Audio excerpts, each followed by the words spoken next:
Evening, guys. Everything coming in okay? Audio wise, picture wise, etc. I've had to fight this computer. It was going good for the first time I loaded it up, and then it decided to go black screen on me for some stupid reason. So, yeah, it's still chugging along here on a old version of Windows. Uh, let's see here. All right, Vet Prep says we're good. Okay. Well, might as well start from the beginning here. I'm from the government and I'm here to help. Okay. Um, so Tuesday, I had my orientation for the CERT team in my local area here. And for those that don't know what that is, that's a group of volunteers that are basically preppers or people that are trained in that sort of thing, um, that help the first responders during a disaster, something a little bit higher than a civilian, less than a first responder, somewhere in between there. Um, but I have some concerns, but they could be unfounded, being that I don't know too much just yet. Um, I will be reading what I can of the orientation stuff here. Okay. I did sign a non disclosure agreement. Okay. Being that I will probably be exposed to sensitive information, uh, such as, and I'm just going to get this out of the way now, types of callouts. That's things that I would respond to. Uh, Big one, presidential visits. Okay, meaning I would probably know the president's route coming into wherever he's going if he is in my area. Um, so that's how high up that this can go. Besides that, I will go over a few things that kind of concern me. Of Again, this is where I'm going to reiterate the reaction to Hurricane Helene with FEMA and Department of uh, Homeland Security, which technically CERT is a part of a branch underneath a branch, way down the totem pole of authorities. Um, the whole "I'm from the government and I'm here to help" factor, yeah, not that I wasn't expecting much, but I was expecting more than what I've already been exposed to. Um, Let me just say this. Me, as an individual prepper, I am more prepared than the common person in this CERT team that I know of so far. Okay? I'm not speaking bad about the CERT team because I don't know just yet how prepared they are behind the scenes. But judging from the syllabus that I have in front of me, that I'm going to read some of what I have here. This is all public knowledge that you can look up online anyway, so I don't think I would get in trouble for reading this. Anyway, um,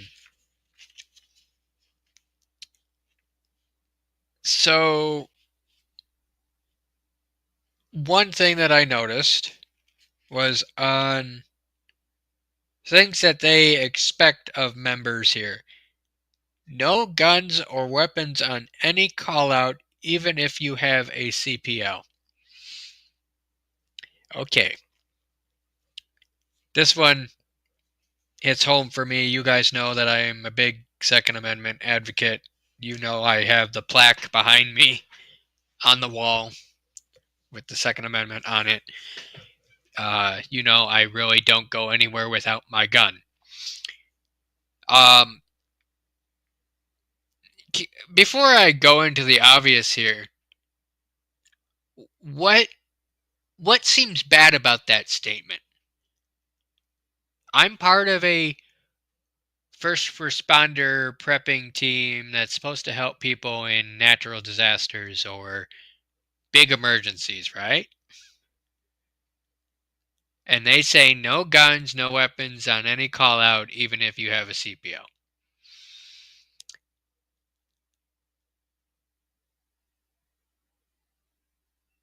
Anybody have any thoughts on that?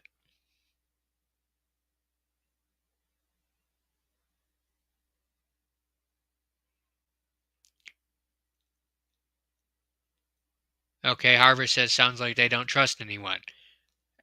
That's what I thought initially. And okay, look at Katrina, Hurricane Katrina. You had people looting buildings. Okay, in the most obvious scenario that you might need a weapon to protect yourself going into a disaster zone, no matter how small or big it may be. Would you not think that, hey, maybe having our people armed might be a good idea? You know, Mischief says responders are fair game. Okay,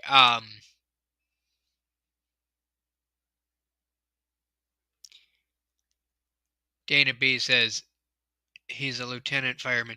Okay, again, that's one thing. Firefighters, EMS. But the thing is, if CERT gets activated, there is no first responders. That's the thing. CERT is the backup to the backup. We're the last line of defense, according to what I've read online and all the videos I've watched. Okay, we are the ones they call up, being citizens and knowing a little bit more than your average person to mitigate some of the workload off of the first responders. Okay, that's fire, that's EMS, that's police. Police are armed. We do medical, we do firefighting. The only thing we don't do is apparently carry a fucking gun. If not to help with security, at least for my own protection. And what happened to the Second Amendment? Okay, that just gets thrown out the window in a time of a crisis? Bullshit.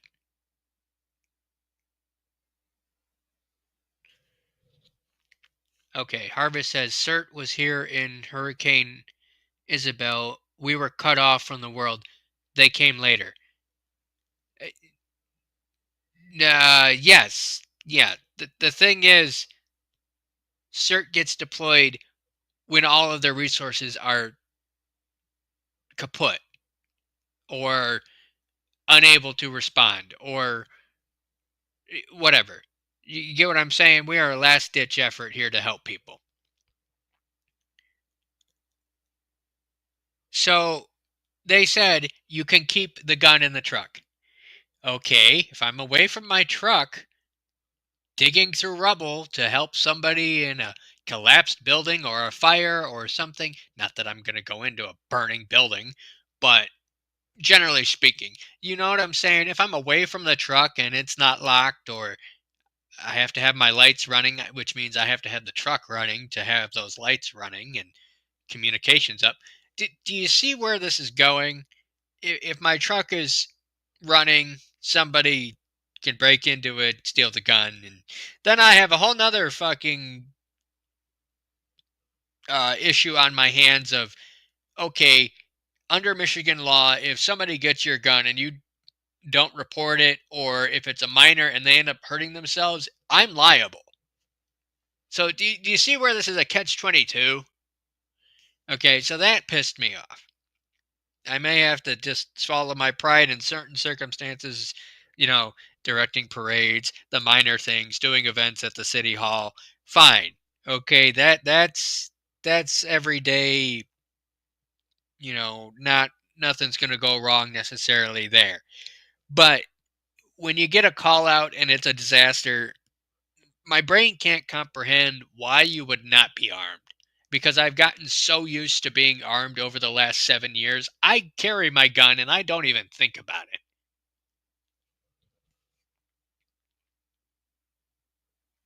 it. Susie D says, 101, do you have a CPL? Yes, I have a CPL. Don't have it in the truck. Yeah, you can have in the state of Michigan, you can have your gun in the truck if you have a CPL. You can have it in the glove box or locked away or whatever. If you have a CPL, that's fine. But the way they said, even if you have a CPL, okay, I'm licensed by the state of Michigan. They've done all their background checks. Second Amendment, like, did we just throw out the rule of law here, people? I feel like they did. And it aggravates me to my deepest core. Not that I can't go into an area and not feel safe without my gun, but it has become such a, and if you carry a gun, you'll know what I mean when I say it has become such a integral part of my everyday life that it is just part of me. It's like I'm leaving a chunk of me behind. Um, Dana B says it's like I'm being penalized. Um, and then, okay, this is a little bit strange to me too. Uh, get off the gun subject here for a second. You guys know I have the lights on the truck, okay? Amber and white, light bar up on the visors and on the roof. Uh, they said we cannot run code 3. Code 3 is lights and sirens, okay? I don't have sirens, so lights, right? They said you can have the amber and white lights only on when you're at a scene and your vehicle is stationary.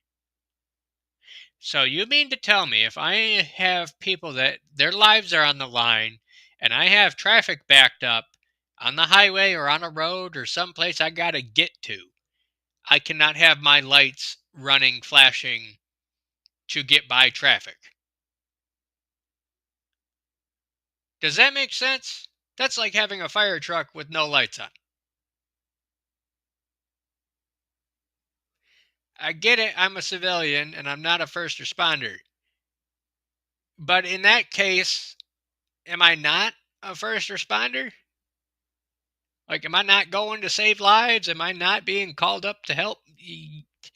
Is that not? Do you get what I'm saying? Time is of the essence, and it's an emergency. We're not concerned with whether or not I can have my lights on or not. We're concerned about having uh, people's lives saved and the fabric of our society held together. Uh, no, it doesn't make sense to me. Uh,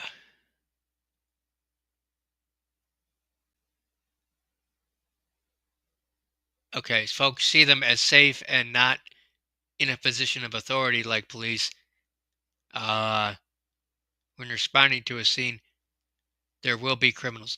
That's the thing, is like, why are you going into the belly of the beast unarmed? That's just fucking retarded.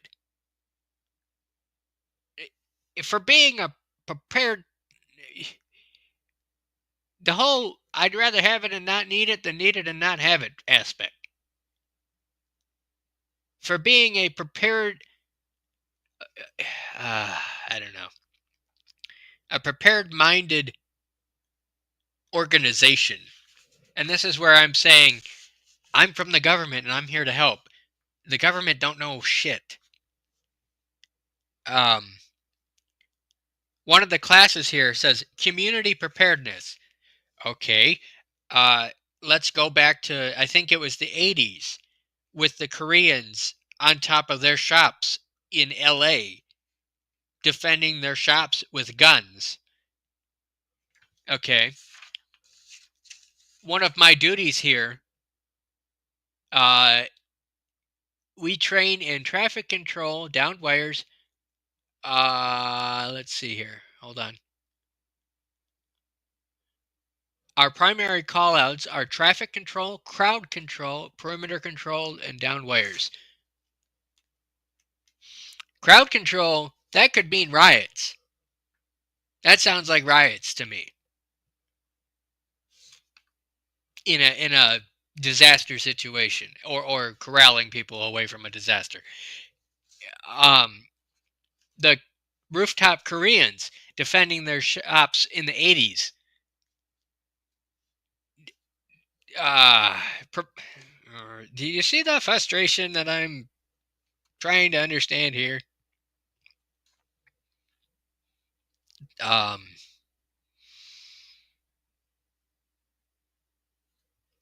I don't know. So those are my two biggest things. Like, okay, I can get I understand the lights to some extent, but at the same time, time is of the essence. Don't you need to get there as soon as you can? Like, would you not want to save lives? And then the guns thing for my own protection. If I can't protect myself, how can I protect others? Uh, yeah. Uh,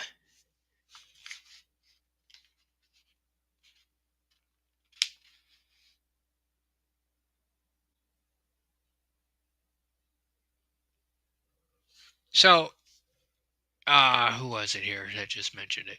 B Charming just mentioned red lights. Okay.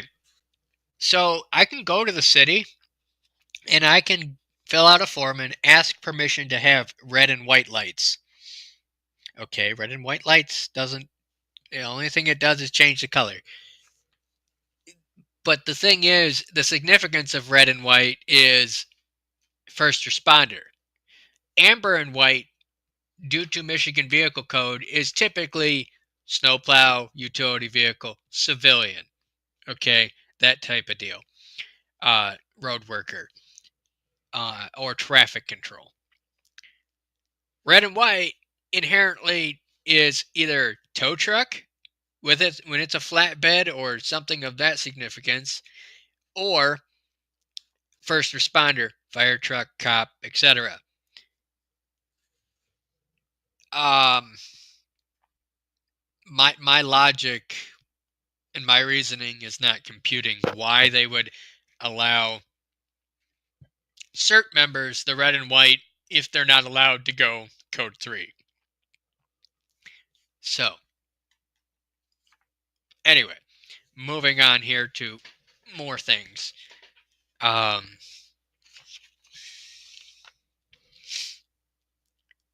just going to go down the list here. What CERT expects of its members? CERT is a volunteer organization. You volunteered for the team. Why did we have to put that at number 2? Once accepted as a member and trained, you have an obligation to the team. Did, did, obligation, volunteer, two different terms here. Now, at the bottom here, it says you are required to work a minimum of 25 hours a year. That's a fast and loose rule that they implemented, they said. They don't want people to be blowing them off. But getting back to vocabulary here, volunteer organization. But then you have an obligation, which means it's not voluntary. So if I have an obligation, do you see where my brain's short-circuiting here? Okay. Our team is led by the executive board, meaning the city. Our mission is to do the most good for the greatest number of people. God, if that's not a liberal statement. To be better prepared to respond to emergency situations and give critical support to first responders. Again, the gun, the security, the helping people in dire times of need, needing to be there first, emergency situations. Do you get where I'm going? Okay. We certify / recertify in CPR, AED. That's the little box that shocks your heart if you have a heart attack. Downed wires and other. I'm sorry, hold on. CPR, AED, first aid, and stop the bleed. We train in traffic control, downed wires, and other pertinent classes. These classes are repeated multiple times a year. No. I asked the guy, how often does my city train? Once a year in the fall. So you mean to tell me you are a preparedness-minded organization and you don't know how your team's going to react in all 4 seasons? At least 4 times a year. You should be training. How are people going to react in winter? How are people going to react in summer, spring, fall, etc.? No. You need to know how you're going to react in all situations. You should be training all the time. Again, I'm from the government. I'm here to help. Not enough. And then it says here, we encourage, we don't require, we encourage ICS, that's Incident Command System Training. And then they list about 4 classes here. Other courses are always encouraged to be taken. See orientation handout. We encourage all members to obtain their amateur ham radio license, which I'm going to be working on. That's not a big fucking deal. We can be called out at any time of the day or night. Now that sounds like a first responder if I ever heard one. We are called out in all weather conditions. Be prepared to be too cold or too hot. Be prepared to be on your feet. Jay, I didn't pick up on that. Again, our callouts are primarily traffic control, crowd control, perimeter control, and downed wires. For a preparedness-minded organization, unless I have this idea of what CERT is completely wrong, being prepared is not all about directing traffic. They've mentioned it 3 times here on this page. Has anyone here kept track of how many times I've mentioned traffic control? For most people, the most proactive thing they do in an emergency is call 911. I can't fucking read tonight, I'm sorry. You have to leave that mindset behind. Okay? You are volunteering to be one of the soldiers in the trenches. You will have to deal with people who are in a stressful... I'm sorry, I can't fucking read. It's dark in my brain. You will have to deal with people who are in a stressful Okay, no, it's not me. They fucking screwed up the grammar here. I'm sorry. Let me try this a 3rd time. You will have to deal with people who are in stressful situations and may be angry or panicky. You have to be able to keep your cool even in the face of someone who is questioning your ancestry. Why are we bringing race into this? Life with Bobby. Unpaid volunteer. LOL. Exactly. You see my point of they're expecting all this and I'm an unpaid volunteer. that gets called up in a disaster. Cannon fodder. Please notify an executive board member if you are going to be ill or call out. We do not need detailed personal info. We just don't want to waste time calling someone who is in Cancun or has just had surgery. What? Damn. We don't expect you to miss work for a call out. If the bombs are dropping or the nukes are dropping or there's a disaster of some significance, I'm not concerned with fucking work. If Hurricane Helene hits here in Michigan, or the equivalent of, I'm not concerned with work. If the tornado sirens are going off and it's a disaster that is concerning the whole nation, I'm not concerned with work. If you have to work, say so. If you've had a few beers, say so. So you mean to tell me you've had people show up on scene drunk? Now I see why they say no weapons. And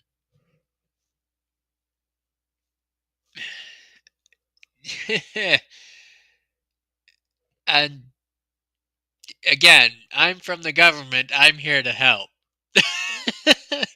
Again, I don't mean to be critical of CERT, but this syllabus could have been written a little better.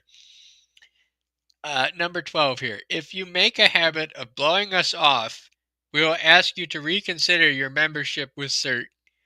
We may even do that for you. Oh, like that's a big loss, like me risking my life and limb for people that I'm not even getting paid to do so. You will be issued a CERT gear and an ID card. These must be returned upon termination. Oh, like we're already going to have a problem? Like, have some faith in your people. Like, you're just expecting me to be terminated here. Information on what we do and how we do it is to be considered confidential or on a need-to-know basis. Yeah, we've been through that. You will not discuss our operations with anyone. Oh, God. How dare I discuss how to direct traffic? And need I remind you, all these classes for CERT are here on YouTube, publicly available on the FEMA website and here on YouTube. So, like, unless it's like incident command, like behind the scenes, like what's going on type shit, I don't see how that's a thing.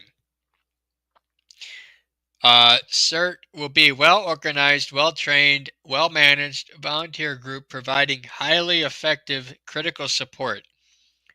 The safety of everyone is our number one priority. Major types of callouts, emergency, blackouts, down power lines, highway shootings, and what they refer to as the 8 Mile fire. Okay, 8 Mile fire was a major fire on 8 Mile here in Detroit years ago. Planned parades, fireworks, presidential visits, animal control, disaster drills, and the tree lighting ceremony, and then the occasional funeral for a police officer directing that. So then there's a whole list of classes and such. I haven't gotten my ID card. I haven't gotten my gear yet, which I get. They have to make that shit. Fine. But some of that, just if you're being a prepper and you're preparing for these disasters, would you not want to bring all assets? Does that make sense?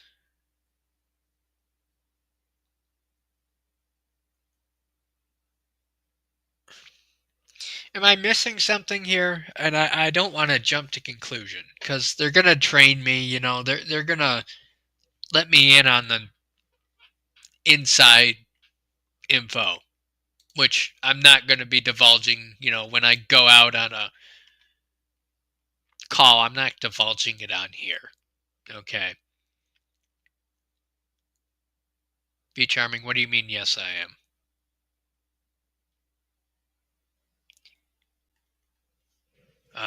Let's see. Can I lift a body 120 pounds? That's the equivalent of me. Probably not.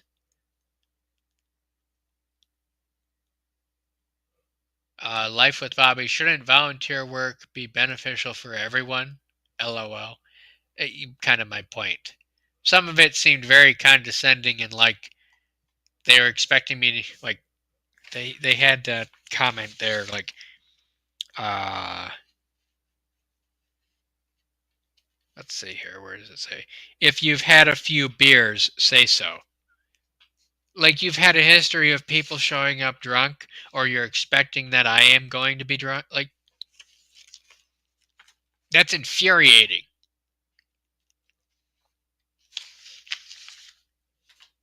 To be it's almost like they're accusing me or expecting. Be Charming says that happens. Yeah, I get it. It happens. It just, I don't know. Maybe I have a higher calling or higher standard that I hold myself to that the average person doesn't. It just seems like common sense to me and like the kind of thing when I guess it's not. Does that make sense? Yeah.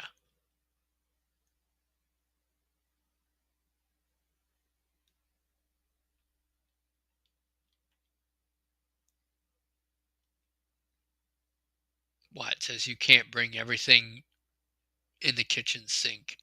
Have the basic essentials, and hopefully everyone else does, and it lightens the load.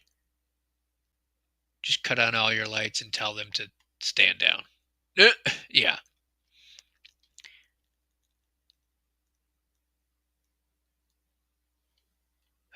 Life with Bobby says, yeah, I volunteer on a regular basis, but I do volunteer at a church, so that's a different way.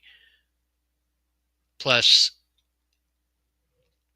plus side, I can carry a TV camera around with little issue. Oh, speaking of TV cameras and shit, they said no being on your phones or no social media while you're on scene. If I need to get a hold of somebody, if I need to call somebody, I mean, if the towers are still up or whatever, like, yeah, some of it's contradictive. So I'll be right back. Give me 1 second.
Okay, so anyway, I'm back. Susie D says, FaceTime to your channel so we can see what's going on too. Yeah, exactly. Uh, Susie D, correct me if I'm wrong, but aren't you here in Michigan somewhere too?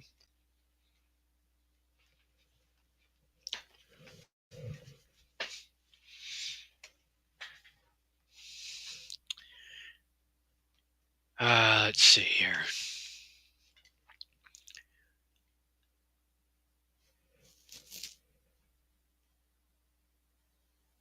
Yeah, same. Okay, so same area as me, north of Detroit. Well, I mean, most of the state's north of Detroit anyway. Yeah. Um, so, again, some of that syllabus could have been written a little bit better. Um, some of it was helpful in terms of like knowing what classes and such. Uh, the director said he'll email me some stuff with links to classes and such that I gotta take online. And um, okay, Susie D says 20 Mile in Garfield. Okay, so Hall Road in Garfield. I know where that's at. I've been up that way. If you ever see the truck, feel free to stop me. I do a lot of my shopping on Hall Road. Anyway, um, oh, what do people want here? Hold on.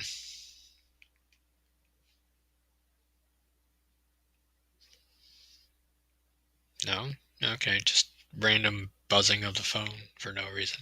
Okay. Um, so given my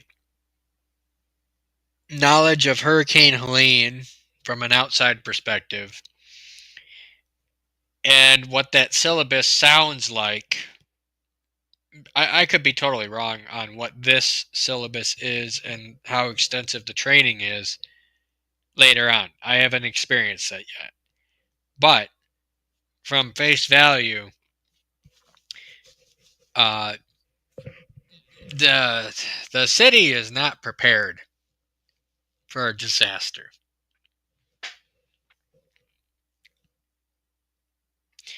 We have 37 people on this team for a city that is approximately or around the whereabouts of 200,000 people.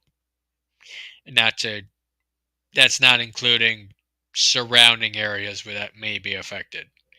So we might as well just put it in the millions at that point. Um, 37 people ain't shit. Okay.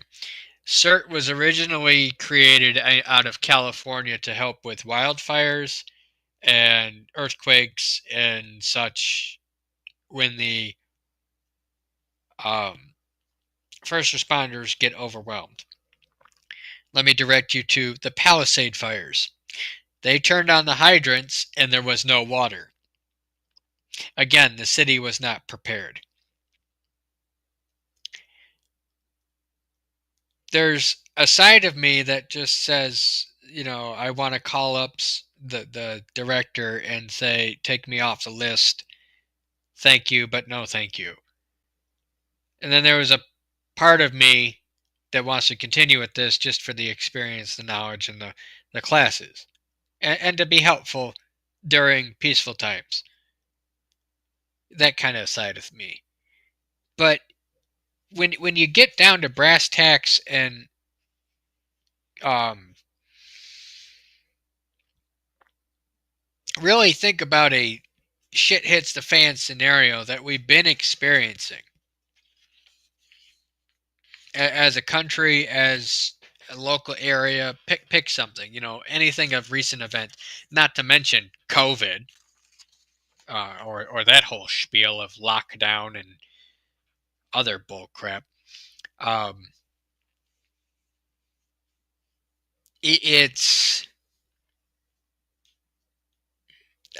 Now, granted, I'm not prepared for everything, but I like to think, and it sure does sound like it from the meeting that I had and this syllabus, that the government, I'm from the government and I'm here to help. Yeah, your help ain't shit. Hurricane Helene, the people did more shit than the government. You all know that. Part of it was us here on YouTube. We coordinated truckloads. We coordinated people down there. We called people. We got people a hold of. You know, we kept eyes on the situation better than some people did.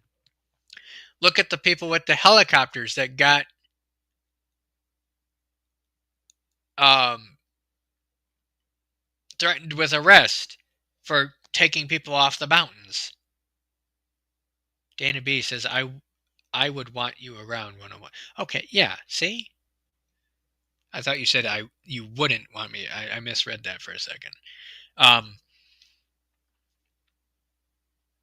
so he says, bring back civil defense safety areas with clear, bright yellow triangles. I don't know what that is. Is that, Susie D, is that like back when Detroit area had the Patriot missile system?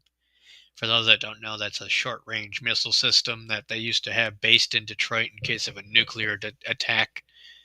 Uh, it would shoot down the nuke before it hit. Um,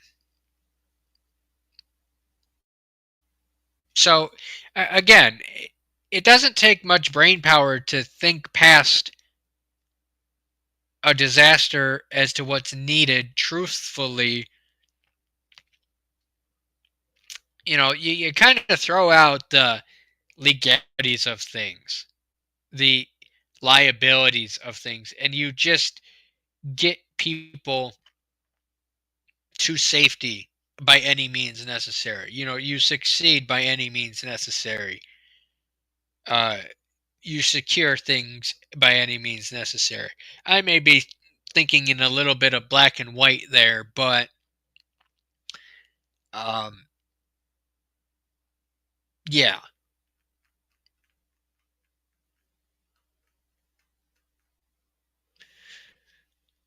Harvest says,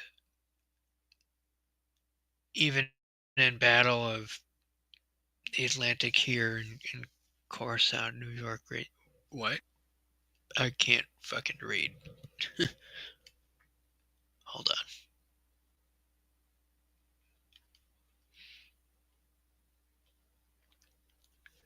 Susie D says, schools and churches had this 50s civil defense was really important. The whole duck and cover thing under your desk in schools, we all know was a bunch of bullshit. That wasn't going to stop no nukes. But at least they had a plan in place, you know. Now, granted, the hallways and the classrooms, you know, that was so they could find the dead bodies after it fried to death due to a nuclear blast. That wasn't to your life. That was to keep everybody contained in a mass grave. Um, so,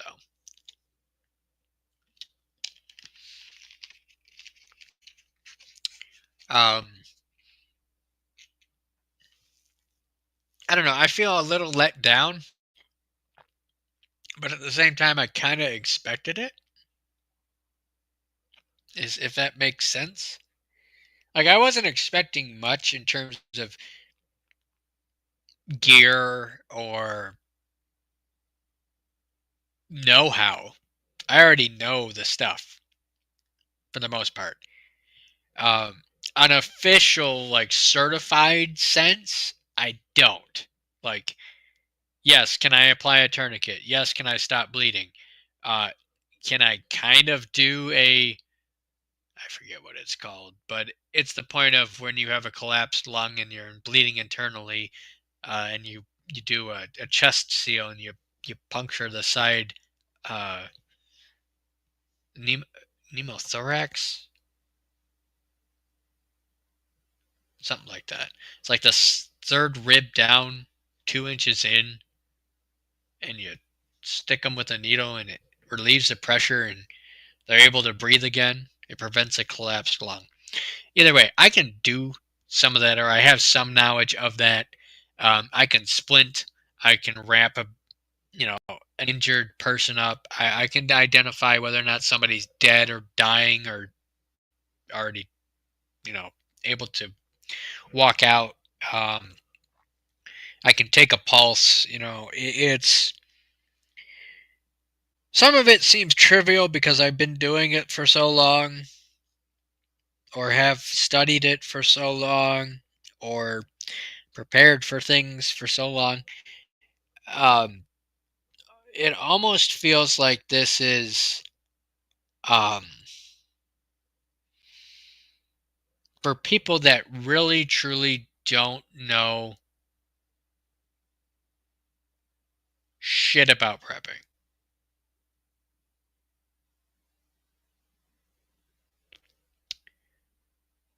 This, on its face, sounds like something for people that don't have anything to do with their lives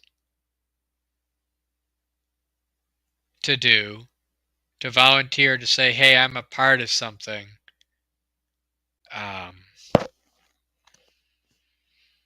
that they don't know how much water they need. They don't know anything about water filtration. They don't know anything about fire starting. They don't know all these things, but they want to claim that they do.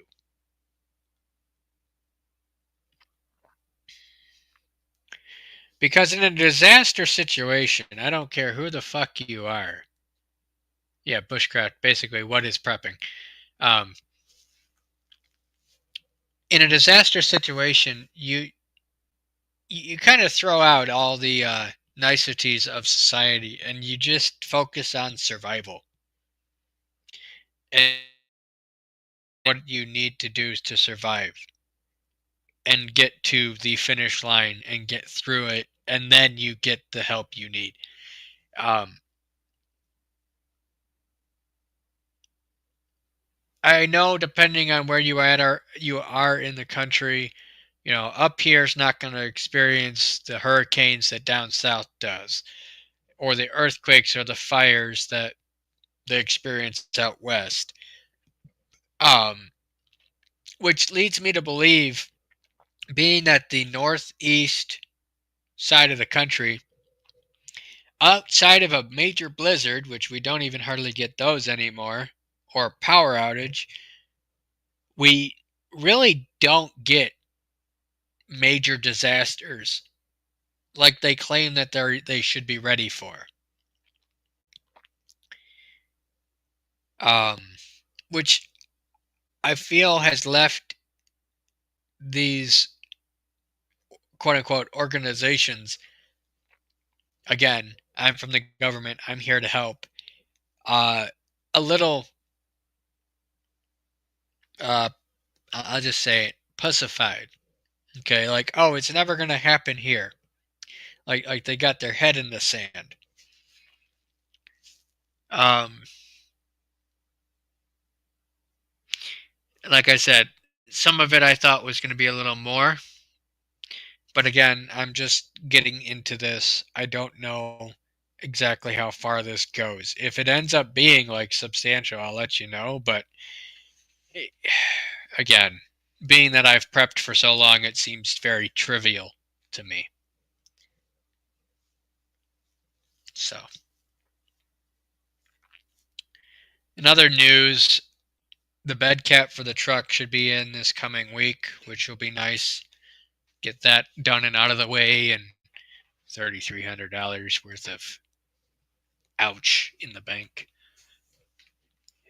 Anyway, let me go ahead and drop the invite for my regulars, and we'll see what their opinions are about, hi, I'm from the government, I'm here to help. When really your help is not helping. Your help is minimal at best. Just like everything else with this government. Minimal. minimal investment in military equipment, minimal investment in preparedness, minimal investment in its people.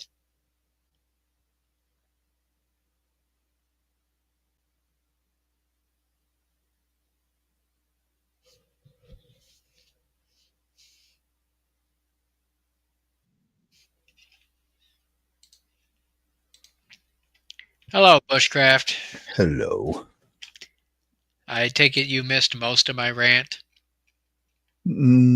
Somewhat of it. Okay. So I'm not going to reiterate. You can go back and watch, but just know that it's kind of from what I picked up with the orientation with CERT. It seems a lot like the response of Helene, where you had the prepared people come in to help, but then they never actually did too much of anything, Yeah. and it kind of landed on the civilians' shoulders to get themselves out. So, if I gain some knowledge from a class or two, fine, but I don't I don't feel like they're as prepared as they should be. To put it into perspective, my town is about 200,000 people. We have 37 people on this. It seems like it's um, one of those programs the government does that they get billions of dollars for, Yeah. but when it trickles down, you get plastic flashlights and Well, yeah, doodads and I showed you the kits on Amazon. yeah, that's what it seems like. Like I said, I wasn't doing this for the gear. Yeah, I've got gear that's 10 times better than what they're handing out. But again, their mentality, like, I don't know if you were here for it, but I'll just reiterate this. They said no guns on a call out yeah. during a disaster. You mean to tell me the time that I'd most likely need it, I'm not allowed to have it? And in terms of responding to a disaster, I can't run at least my amber and my whites to a scene. I have to wait till I'm on scene and my vehicle is stationary to run the lights. So if somebody's dying, I can't get through traffic in an expedited sense.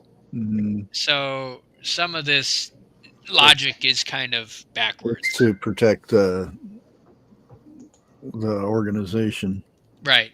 So they're putting themselves above people anyway. That's Yeah. what I that's what is kind of ticking me off a little bit. It's like I understand it's for liability purposes, but at the same time, if you're so concerned with liability, don't come to help. We'll handle ourselves, the same principle of Helene, It's you got to bend some rules and break a few eggs to make an omelet. Well, it's like cops are not supposed to buy, for their own protection in the city. They're not supposed to transport somebody to the hospital. Huh?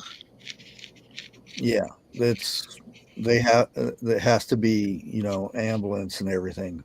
But if an ambulance is 30 minutes away and that person's got maybe 10 minutes to live and they're only 5 minutes from there, a lot of cops say screw the Right. rules and take them anyway. Right.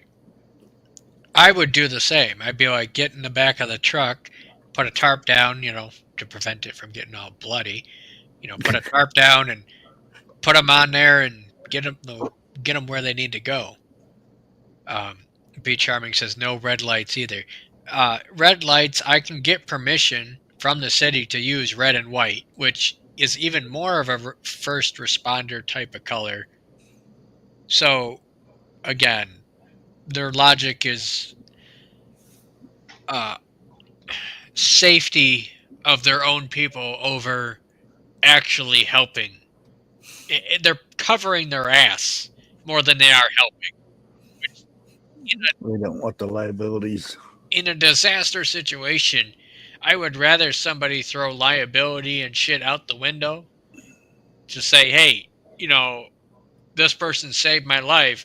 I'm not going to sue them. They saved my fucking life. You know what I'm saying? Yeah. It's a strange world we live in. So, Do hello. you know how many people in your area are members of CERT? Like I said, my city is about 200,000 people, and that's just my city, not including the surrounding cities. So we'll say in the Metro Detroit area, we're looking in the millions of people, right? In my city alone, we have 37 people. Well, that's not many at all. No. And he said at our peak, we were at 100. 100? That's still not a Ooh. lot. That's like one person for like, what, 2,000 people? You have more school crossing guards than. My point. And on the syllabus, they said, your primary duties are directing traffic. Uh, Let me read it here. Hold on. I School got, crossing guard. yeah. So it says, we certify in CPR, AED, first aid, and stop the bleed. We train in traffic control, down wires, and other pertinent classes. And then it says, so that was uh, 6. And then again, it says in number 8, our callouts are primarily traffic control, crowd control, perimeter control, and downed wires.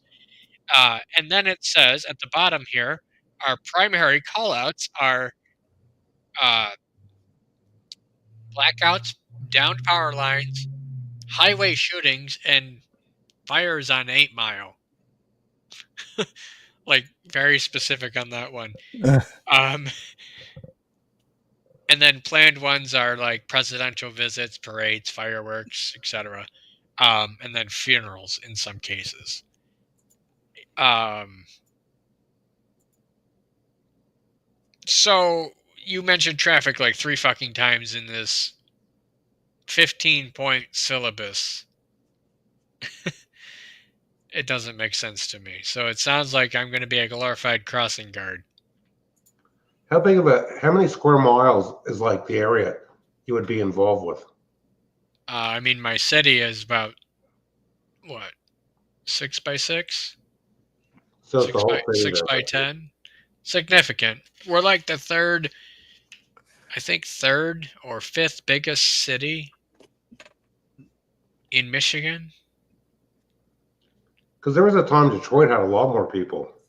Oh yeah. Back in the 60s, just like Philly. Oh, the cars and stuff. CERT has only been around since the 80s. I think at one point Detroit had 500,000 people. Philadelphia around 1960 had 2 million. It is barely a million now. It's just amazing how the population's declined in some of these major cities. So, does this one make sense to you, Bushcraft? So it says CERT is a volunteer organization. And then it says number 2. You volunteered for the team.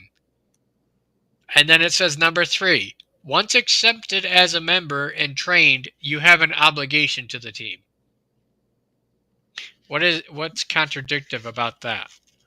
You should have the obligation to help, not the team, the people of your community. Right. Do you understand what I'm saying? Is like they're like, oh, we're a volunteer organization, and then they're like, you have an obligation.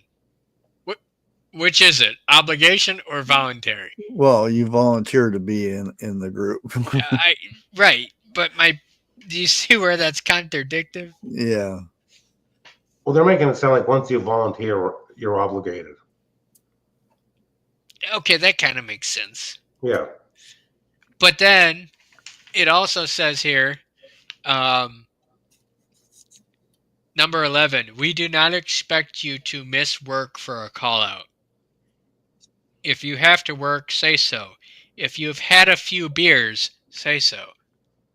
So where's the obligation in that? I mean, I know they don't want people coming drunk. I get that one. Yeah. But work, like people leave work for less. Oh, some will go to lunch and don't come back. Right. Harvest Mary Moon says CERT came here for Charlotte, North Carolina, 7 hours away to the coast. Well, it's one thing like when you're doing minor stuff, be a volunteer. That's fine. I get it. But they also have the aspect with this of we're going to be in the thick of a disaster. It doesn't make sense to me as to why some things would be hogtied or handicapped due to liability. Well, it's kind of odd because Rural King they offer training for CPR and a bunch of other stuff. And that's if something happens within the property type thing. Right. And they're sign up sheets that you can take and you'll get certified and everything. I was thinking about doing the CPR and the other ones. And it once you do get certified, they have all the equipment on hand. Like at the service desk, there's a bag underneath there for those who are certified that if something, happens, instead of waiting for Right. ambulance to get there, that person would treat or whatever the individual before the ambulance has got there. Right. And it's basically, it's technically protecting the company. Well, I mean that's in its own way. Yeah.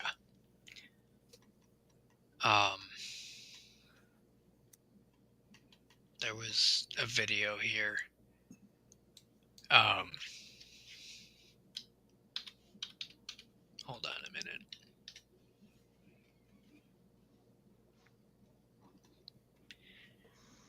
So on the syllabus here, they were saying let me read it here. Information on what we do and how we do it is considered confidential and on a need-to-know basis. Meanwhile, they're giving out YouTube links and public information as to where to find your courses at. So you Courses mean on YouTube? Yeah. Oh, interesting. So it doesn't make sense to me. They're like, oh, our certain operations, like how we do things. Well, here's how you do things. All these videos are CERT. Yeah, I just love if you were sitting there doing this and all of a sudden a bushcraft family video pops up. Right. This is how you do this. But I mean, okay, yeah, she's explaining shit. Yeah, everyone's dressed in their shit. Everyone's doing their training. Okay, yeah, this is very confidential information. Those are not even real hard hats. Yes, they are. Well, the ones in the class, those were the flimsy plastic ones. Well, yeah, they're not gonna. Yeah, those are the. This is what I'm saying. Is my gear is a hell of a lot better than their shit that they give. It's. I don't know. My point is they're acting like they're so tough or they're so prepared for shit. No, you're not. No. And again, I could be jumping the gun because I haven't seen what they have to offer as a class, but judging from what I've seen so far, it ain't much. Who So, knows? You might be able to teach them a few things. well, look at all of what I've taught on here. I've taught you guys, well, maybe not all of you, but some of you, a hell of a lot more than I'm sure you would have gotten in one of these classes. So, Yeah. look at how detailed I went into with the ham radios that time, or, you know, certain things about flashlights, or pick something. And I'm not prepared for everything, but shit. I'd like to think I'm a little more prepared than these people. One thing it's interesting because it got out that I do YouTube at work, Oh, great. and they've been watching my videos and stuff, and Mm. I had this one lady come up and ask me about canning. Uh-huh. I seen on the video about you canning uh, the cowboy candy. Um, and she was asking questions about and I said, oh, I put the recipe on there. All you have to do is look in the description. It asked me if uh, after they harvest stuff, and if I Mhm. would, if they called me up and asked me uh, how to do it. Yeah, I guess it's not that hard.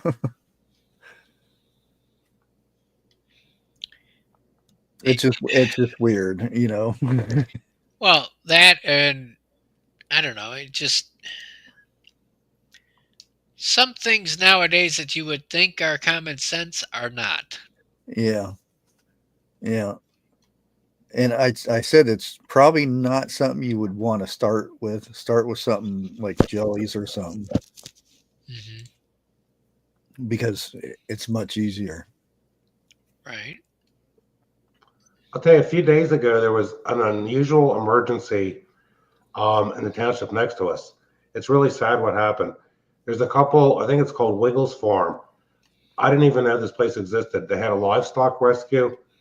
3:15 in the morning, the property is in view of the Pennsylvania Northeast Extension Turnpike. 3:15 in the morning, passersby saw this barn was on fire. This family had a barn with about 150 rescue animals, like mainly goats, pigs, other farm animals, and about a third of them perished. Wow. And the thing is, something like that's not going to happen in Detroit, but it's like, imagine trying to respond. The firemen, they risked their lives. The floor of the barn started caving in, and they just couldn't get to the animals in time. Hmm. Um, Remember that video that I showed of that accident that was on the scanner here? Uh, was it last stream or the stream before that? What accident you're talking about? The building with the cans flying and stuff, or containers? One, and then there was another one that I showed. Um, Yeah, where this they had explosive gas like in containers. Well, They went the to break. CERT point is the CERT team responded to both of those. One was a car accident. One was that building blowing up. Yeah, 50-gallon drum. Um, no, they were like oxygen tanks, but they were filled with basically laughing gas, uh, nitrous oxide. Um, but that's like the biggest instances we've had in my area in what fucking 20 years. Well, you probably that's the thing. Are you allowed to go to another area? I asked him that. He says only in like a big situation, Yeah, um, that's what I mean. Like, like say, less affected areas will come help affected areas type deal. because that, for instance, that warehouse that blew up was not necessarily in my city if we're talking specific borders, Yeah. but we went to help anyway because obviously that was a big one. I don't know. I'm a little disappointed, but at the same time, like, what did I expect? It's a government organization type deal. It's FEMA. Tax write-off. I figure it's a low level thing. It's a what, Chip? Low level. Well, the thing is, me as a civilian, I feel like I'm more prepared than this Most people. organization Yeah. sounds to be, which is pretty damn sad when I can coordinate better with the people here on YouTube to get shit done that's hundreds of miles away. I'm going to point out the example of like when we helped some people uh, like Mad Shad and homesteading with Jess, like with her farm and such, you know, helping people out of poverty and coordinating things. We did a better job with that kind of shit uh, than a government organization did. Like, I don't understand how average civilians with minimal funds can get more shit done than an organization from the government that has millions of dollars at their disposal. It's because the people, okay, you're talking about like a Mad Shad, they really cared. It doesn't make sense how these people volunteer to do stuff, but then when there's something to do, it's almost like they're clueless what they should do. Well, No, there's it's just they have so much red tape. It's like it's a domino effect by it's each bureaucracy. person has to verify this, and then the next person has to okay it, Right. until it goes up the totem pole. It's bureaucracy. Yeah. Well, it's like this. Unless you're a medical doctor, say you're a nurse, like my wife is, and you gave somebody CPR that had a heart attack. I've seen it over the years in Philly. There's people, they may have passed a law to change it. Most of the time, when you give people CPR, you end up breaking a few ribs. And the person survived from a heart attack thanks that they had someone giving them CPR. And you know what happens? They end up suing the Good Samaritan. Like, it makes people, like, it hinders people wanting to get involved with stuff because of the liability issue. Personally, I think anyone that's involved with CERT, they ought to have a law. Actually, even though there's too many laws in this country, they ought to have a law to protect people, volunteers like that. Well, I'm protected under the city's insurance as long as I'm acting in an official capacity. Well, that's good to know. Yeah. But the thing is, if I come across an accident, even inside or outside of the city bounds, unless I'm called to that accident via dispatch, I have to act as a civilian. I can't self-deploy. Mm-hmm. You got to Which, protect again, the liability bullshit. Yeah. So, yeah, I can help, and yeah, I can leave a note with the police officer saying, "Hey, I was here and I helped," but that's about it. It's so bureaucratic when I sit down and think about it. It infuriates me because sometimes I understand it, but sometimes right, it doesn't make sense. It's because you're going to have the bad element try to take advantage of a good thing that you do. Yeah. right, And then you're going to have, like the group would rather not do anything than help the person in need. right. You would They're rather afraid to get in trouble. right. You would rather save yourselves than to actually help people. Like, Yeah. if you're so concerned with yourself, why'd you volunteer? Why did you become a first responder? Yeah. Same thing with the military. Why did you go into the military, or why do you go into these serving the public or serving the greater good professions if you're not willing to sacrifice everything, including your life, to help others. Well, a lot of times, um, you'll have a police officer Mm, because they want to help, right. and then they're in it like 5, 10, 20 years, and Mm, then they find out when they help, they get they get in trouble for it. They get yeah. They get false reprimanded. claims and this and that, and then Right. that it gets to the point where you have the opportunity to help somebody and you're second guessing if I should even bother. Mindy's place says Michigan has a Good Samaritan law that protects you from being sued. I didn't know that. I gotta look that up. Yeah, Huh. over the years, I've met police officers. I'll tell you, our county seat, which is a borough, it's a small city of about 42,000 people. I've met police officers, actually, one lives down the road. And he said if they're in the patrol car, unless they get a call from the dispatch and they see something going on, he said we can't respond because of all the legal issues, all the implications that could happen. Well, that's kind of what I'm getting at. Yeah, Is like, do I even bother with this in some sense? Because I have more power as a civilian. I can carry my gun. I can respond in a civilian fashion if I know CPR, if I know how to do things. Yeah, until actual help arrives, which is the same point of what CERT is anyway. We're supposed to be there in times that first responders are not.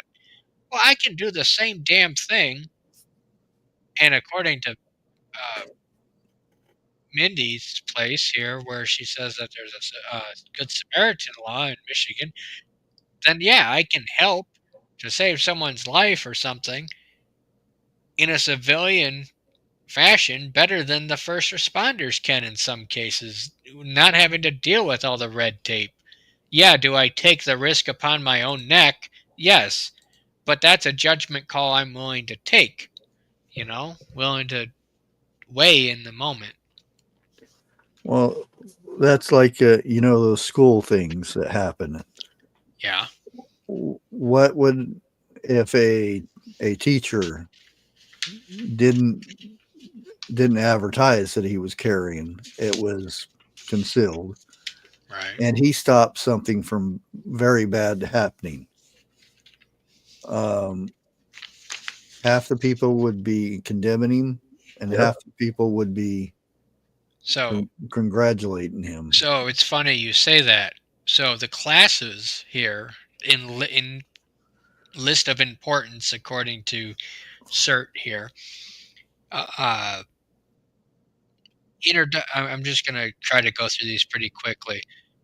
Introduction to incident command, basic incident command response, CERT uh, incident command systems, uh, introduction to CERT, an introduction to national incident management, national response framework, animals in disasters, awareness and preparedness, animals in disasters, community planning, uh, guide to points of distribution, operating a shelter, ABCs of temporary emergency power, uh, active shooter prevention, you can make a difference. And then uh, responding to an active shooter, you can make a difference. So you mean to tell me on the second page here where they say, I can't carry my gun, how am I supposed to go up against an active yeah. and prevent that? Does that make sense? Mm. Well, we're not supposed to carry at work, but I already know probably over half that have them in their vehicles. Well, what does a gun do in your vehicle if? You know, it's one thing I'm in a warehouse. Nobody's coming to my warehouse Well, down a side again, road. it's a corporation thing, Yeah. so I understand it. But You know, again, everyone is so damn concerned with covering their ass and the liability of mhm. things these days that it's crippling our systems. Yeah, Yeah. nobody wants to be in a lawsuit. And I feel bad for the guy. There's a guy on YouTube. He's not a minister. He has a channel where he discusses, what's going on in the world and, the coming of Jesus and all, and all that. And he has some guy suing him just to try to shut his channel down. I mean, can you imagine somebody suing you just for preaching the gospel? Well, it's the whole good will become evil and evil will Yep. become good thing, Jim. Oh, I know. And my mind is, I'm racking my brain over here trying to figure out the reasoning. And it's not making sense to me one bit. And call me a goody two shoes, but it just doesn't make sense to me. Well, do you have? I mean, doing the training and everything, is it going to be disruptive to your life anyway? No, because they said you can get the training done. Uh, Usually, when they do that once a year. By the way, this, I don't know if you caught this, but we only train once a year. Yeah, and he said earlier, it ought to be like That's it. four Yeah, times a week. they do their hands-on training and that all the classes once a year in the fall. So you mean to tell me you don't know how people react uh, in the winter, summer, spring, and all the rest of the year? Oh, boy. Yeah, you see where I'm going with this? Yeah, I was going to Uh, say, if it's not going to disrupt your life or anything, just go ahead and see if you can learn anything new. But right. And they do this, he said it could take an average of a day and a half, and they usually do it on a Friday evening into a Saturday and then possibly a Sunday, depending on how it goes. do they splice snacks? I don't think so. If the instructors really had their heart in it, they would do it at least 4 times a year. Well, More that's than what I was that. saying is like, Yeah. how do you know what your people are capable of? And if you're prepared, if you're not at least training 4 times a year, once per season, because somebody's like, for instance, myself, I have a harder time breathing during winter because of the colder air. Not that I'm asthmatic or anything, but a lot of the time when I'm standing out there in the cold, I start coughing my guts out. And that's not good if I'm out there for hours or Hold your trying to flashlight. if I have somebody with an open wound, me coughing does not help, you know. Um, Shit. You don't know how your people are going to react. You figure even people in the medical profession have to update their education every year. And what you don't know? What if the people have to run up and down a hill? Say somebody went over an embankment, and you Uh-huh. have to run up and down the hill, and they half the people can't make it up the hill. Well, okay, I'm going to I don't want to talk ill of the guy, but the guy that's the director, let me just say he was wider than he was tall. Okay, and I'll leave it at that. Um, he looked like a potato. Well, um, you could see him on the road better, yes, holding his holding two flashlights. yes. Um, so anyway, You think he could have carried people out on his own? no. Now, granted, it's and see, I'm a 100-pound dude. Do you think I could carry bushcraft out on my own? No. I don't weigh that much now. Well, either way, I don't. anything heavier than 50 pounds is a bit of a struggle for me uh, by myself. If it's an awkward shape, let me put it that way, such as a human body, type deal. Um, You probably couldn't carry the full money out. the what? The full money. Oh, Uh, Or me. Gray says he could have a heart attack. You know, people standing out in the heat. It says here in the syllabus, you know, you will be cold, you will be hot. You know, Why not train for that then? right? You get my point. Um, damn it, where did that go? I could just see it's winter. Um, it's 15 below. Right, Oh, and you get a and everybody gets called up and nobody shows up. It's too cold out. right. You know, it says here, you can be called out at any time, day or night. We are called out in all weather conditions. Uh, be prepared to be, quote unquote, too cold or too hot. Be prepared to be on your feet. Okay. Then why is it that most people that you have that I've seen in pictures that I won't show on here uh, are elderly people that probably shouldn't be doing this, and or people that are not fit enough to walk a fucking mile and not get winded? Yeah,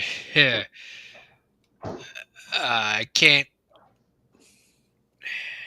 Yeah, it's kind of worrisome if you ask me. So Jeff says here, I'm sorry for this interruption, but I gotta tell you this. I am proud. I farted so bad my toes tingled and vibrated. Thank you, Jeff, for the information.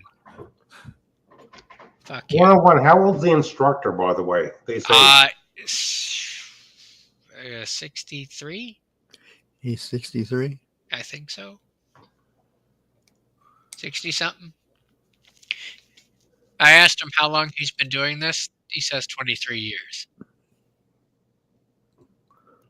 How long has CERT's been a thing? Since the 80s, Oh, like okay. 80s, 86. It started in 86 in LA and then got implemented in 95, 93, something like that. Who? I wonder what president. Technically under uh, Reagan.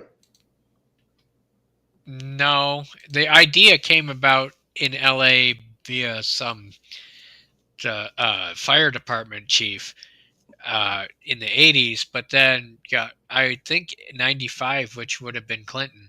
Clinton, yeah. Okay. So, I thought you said 86 or 87. well, that's when a guy at the fire chief got the idea for it. You know, a citizen uh, response team, basically. The it used to be called Citizens Corps. You know, people that were, Grace says, an ex-police chief from New York City. I thought it was L.A.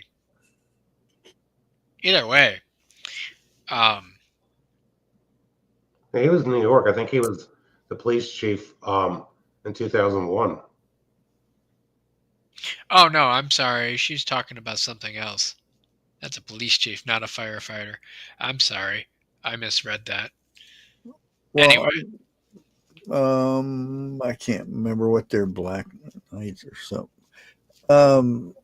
In New York, they had this group that started uh, kind of like vigilante type things. uh-huh.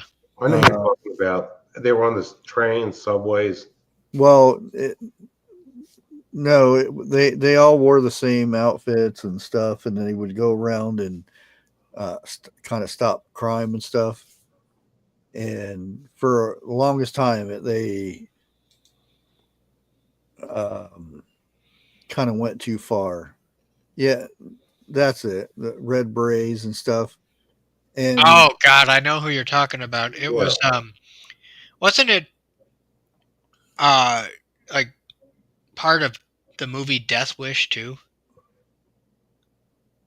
could have been What was the guy's name? Something Branson? Charles Bronson. Yeah. But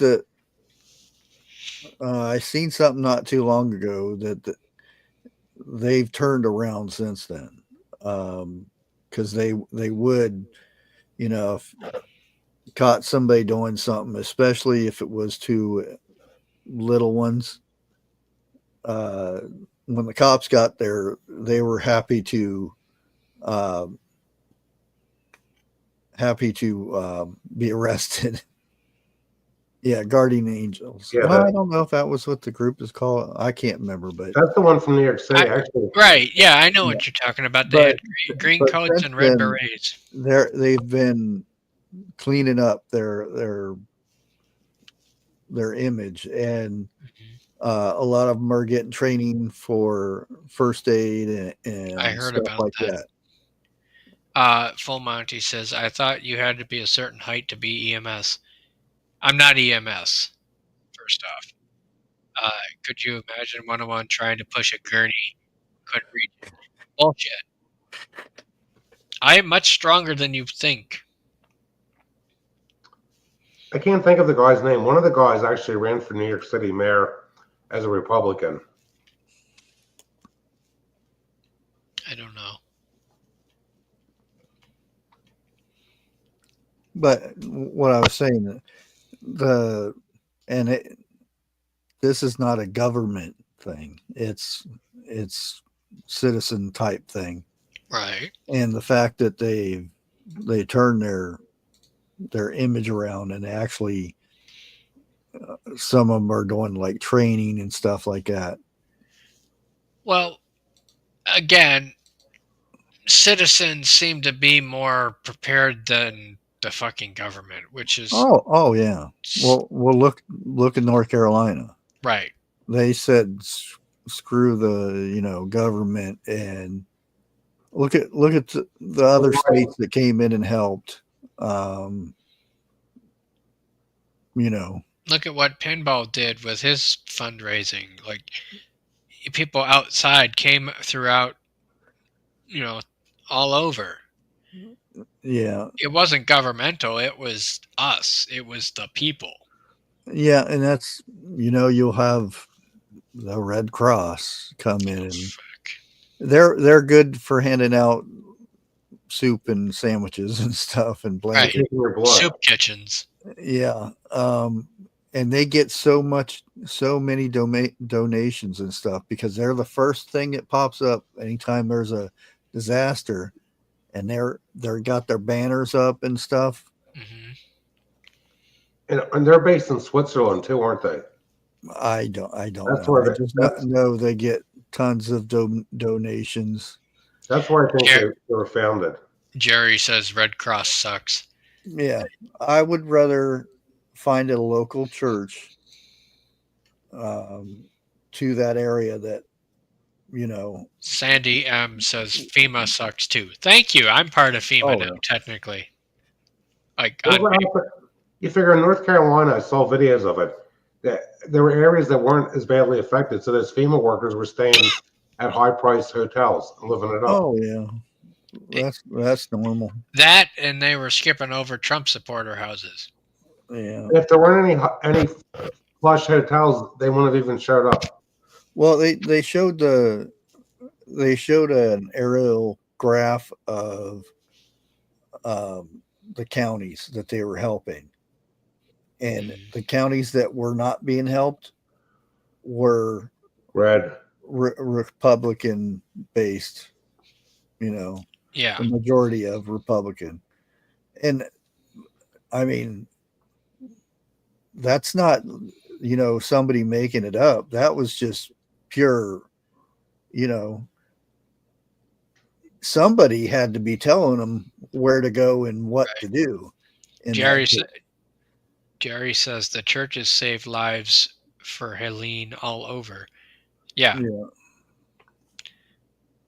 Watt says parts of my area didn't even look the same anymore without all the trees, allegedly. Yeah. I'll tell I you, if there think was some kind of disaster, it'd be every man for themselves.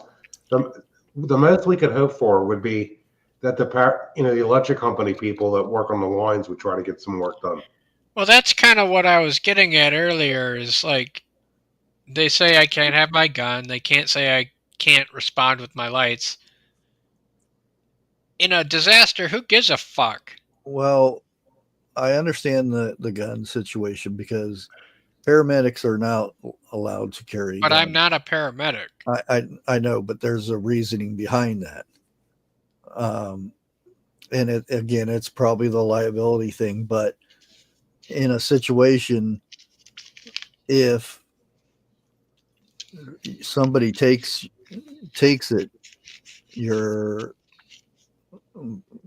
um, more liable to get in more trouble. I'll put it that way. Yeah, I get it. You know, It just again the whole have it and not need it and not have it type thing. yeah. Um, when I think of a disaster or something that shit hits the fan, right? I am deploying all assets, no matter how small of a incident it is, because again, rather have it and not need it, than need it and not have it. So Well, then the thing is, when you're responding, you don't know what these people are like that you're trying to help. right, You could help somebody that might be a hardcore criminal and not realize it. right, which puts me at risk. Yeah. At which point I may need to go nuclear, you know. And it's look at Katrina. People were looting. Look at the people fight. You know, they said crowd control is one of my duties on here. Okay, crowd control. You mean to tell me you're going to put me in the uh, center of a riot, or at the back lines of a riot line in Detroit, or we'll say Kenosha, kind of thing. Look at Well, look at it this way: when a cop kills a a criminal, being of what color you want to name it, Yeah. um, look at the uprising over that. Imagine if you did that, even if it was just cause and everything, because most of the time it's just cause because the police, but they flip it around and make it, just imagine if a citizen did that. Well, look at that one kid. Rittenhouse. Yeah, That's what I'm saying is like when you're in these situations, you don't know how people are going to react. yeah. Well, I Mindy's mean, place, after quit the being. aftermath. I'm sorry here. Hold on a minute. Mindy's place. If you want to carry a gun, sign up and be a police department as a reserve officer. No, that's too much bureaucratic red tape. My point is you're not understanding. Um, I'm talking shit hits the fan. You know, uh, in the CERT videos I've watched, they said take care of yourself first, but yet on the syllabus here they say you have an obligation to the team. Just don't protect yourself. Right? Just don't protect your. The the the logic of some people in society is draining my patience, my brain cells. I feel myself getting dumber talking about this. Um, yeah, it's so condescending and so hypocritical that it makes my brain want to explode. Don't drown, but don't learn how to swim. Right. Okay, in Philadelphia, anytime a police officer has to draw his firearm and defend himself, the DA's office starts prosecuting him. And Larry Krasner won the primary for re-election. Um, Be Charming says, and yeah, and you wouldn't want someone to get a hold of your gun. Well, Mhm. yeah, I get that, but the thing is, I'm not going to let anybody get too fucking close to get my fucking gun. At that point, I'm drilling a motherfucker. I'm sorry. But if I'm in that dire of a situation that I've got, people, mauling me, or look at these, the people that would drive through the protests and their cars would be beat up, I probably would have popped a fucker. And I don't mean to be the guy to end someone's life, because I've been damn near close to that out in the front of my house here. It's I don't want to take somebody's life, and I don't want to have to deal with the ramifications. But if it means my life versus theirs, I'm sorry. I've been trained to pull the trigger. I think in Oh, Florida they passed a law about that with vehicles. That if someone's in a vehicle and you have a mob, okay, you're allowed to try to like go through them yeah. hard. And in Michigan, you have stand your ground laws, and that does apply to your vehicle. So if somebody breaks my window or reaches into my car to hurt me, or for whatever reason grab my gun, I am allowed to defend myself and stand Yep. my ground and get my ass out of that situation. So I am all within my legal right to do so. So if it hurts somebody's feelings here in chat about, oh, me carrying a gun, big scary gun, or I shouldn't be that way towards people, you don't know what a situation's going to be like until you're in it. If you're in a vehicle and someone's trying to harm you, you have to draw on them. Right. At the very minimum, draw on them. Not necessarily pull the trigger, but at minimum, show that you're willing to use it. And you look in New York City. I think they passed the law or the whole state. Like if there was a guy, somebody broke into his home and he shot him, and he was prosecuted by the DA. And it all comes down to what the DA in your area is like. Right. Well, the DA. I wouldn't talk so much about that, but That's part of the look prob- at Trump. well, that's part of the problem with this country is Yeah, the justice system is so bad, where the good get punished and the bad just, oh well, fuck it. You know. Oh, he It's gets a pass. Yeah, we're getting to be the point of where the criminals have more rights than they do. the innocent. And not that I want to be a criminal, but it's like if I did end somebody's life after driving through a protest or something, or like, shit, what, not, I hate to say what does it matter, but that's the way society's going to view it, is what does it matter, because these court systems are so corrupt. You get where I'm going with this? Well, most of the time, the district attorneys won't do anything until they decide what the public thinks. Well, If that's the just public is outraged, oh, we need to right. press charges. Look at Rittenhouse. Yeah. Um, it's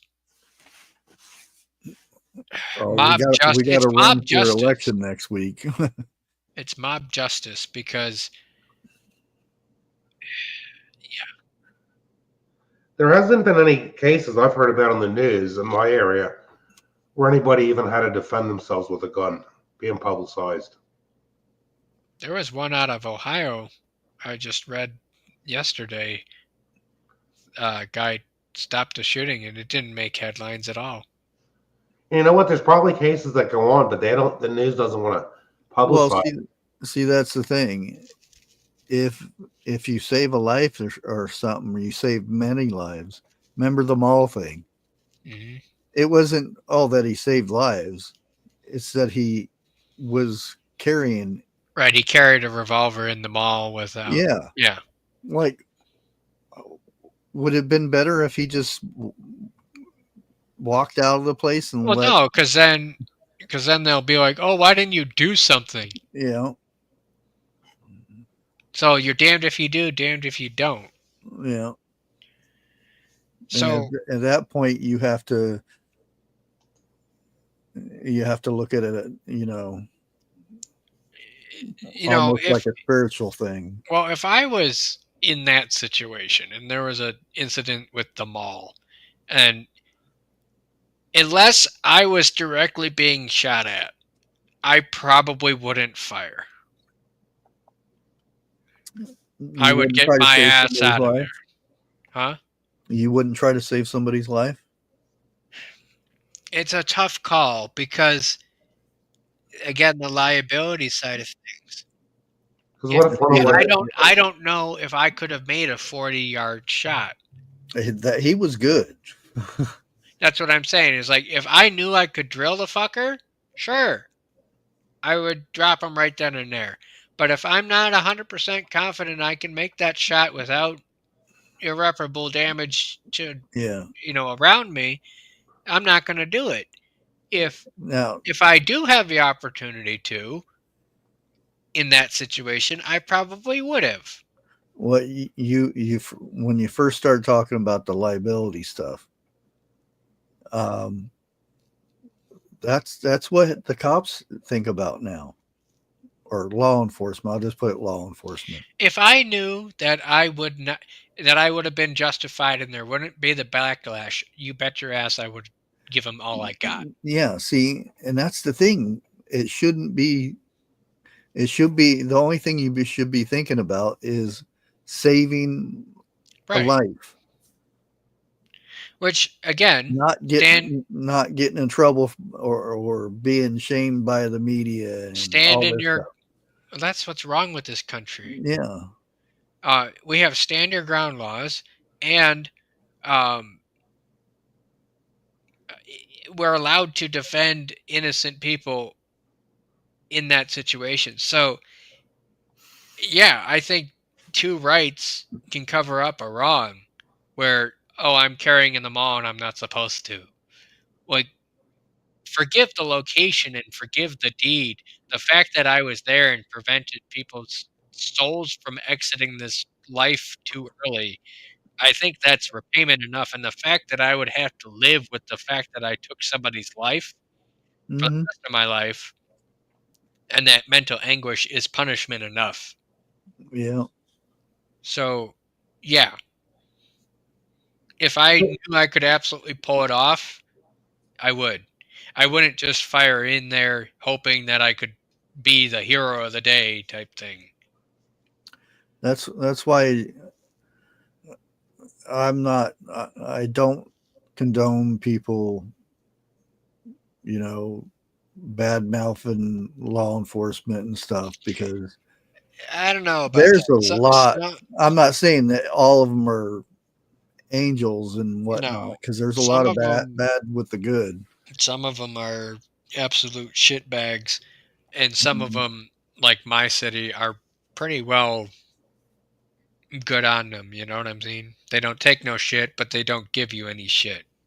I mean, how many jobs out there that as soon as you go out, you're the most hated person Yeah, most hated around, person. Yeah, and everybody's out to get that person, and everything that you do is under a microscope, and right. you know One eh, wrong step and you're done. yeah. That's why I never became a cop. I had the opportunity to, but I never could do it. I couldn't deal with that stress. So like me volunteering for CERT, yeah, I have some criticisms about their syllabus and the way it's sounding, but at least it's something I can do to help people.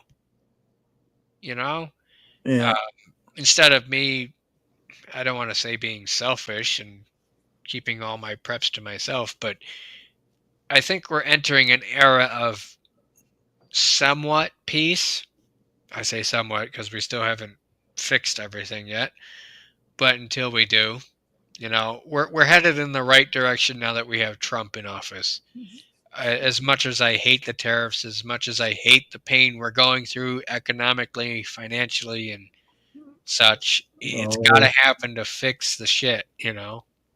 yeah. This last one, he doubled the tariffs on steel coming into the United States Yeah. to 50. Woo! You know how much our steel goes for, and Yeah, it's like 400%, 500%. 400%. Yeah. Yeah, So it ain't nothing in the and grand people scheme of are things. complaining about that. That's what I'm saying is like, yeah, it's hurting prices. Yeah, it's hurting my wallet. But if I can, I'm of the mindset right now of if I can just hold on for another year, 2 years, maybe we can go back to, you know, pre-Biden days where it was Trump's first term and things were decent, pre-COVID days. I'm not saying we need 10-cent hamburgers at McDonald's like the 60s Ugh. or whatever, but bring prices down to a It's livable wage and I it's will not going be, to go down. huh? Prices never go down. Well, Now, prices either income can prices go go up. down or wages go up. Either way, Yeah. make life livable again and I will be satisfied. Yeah.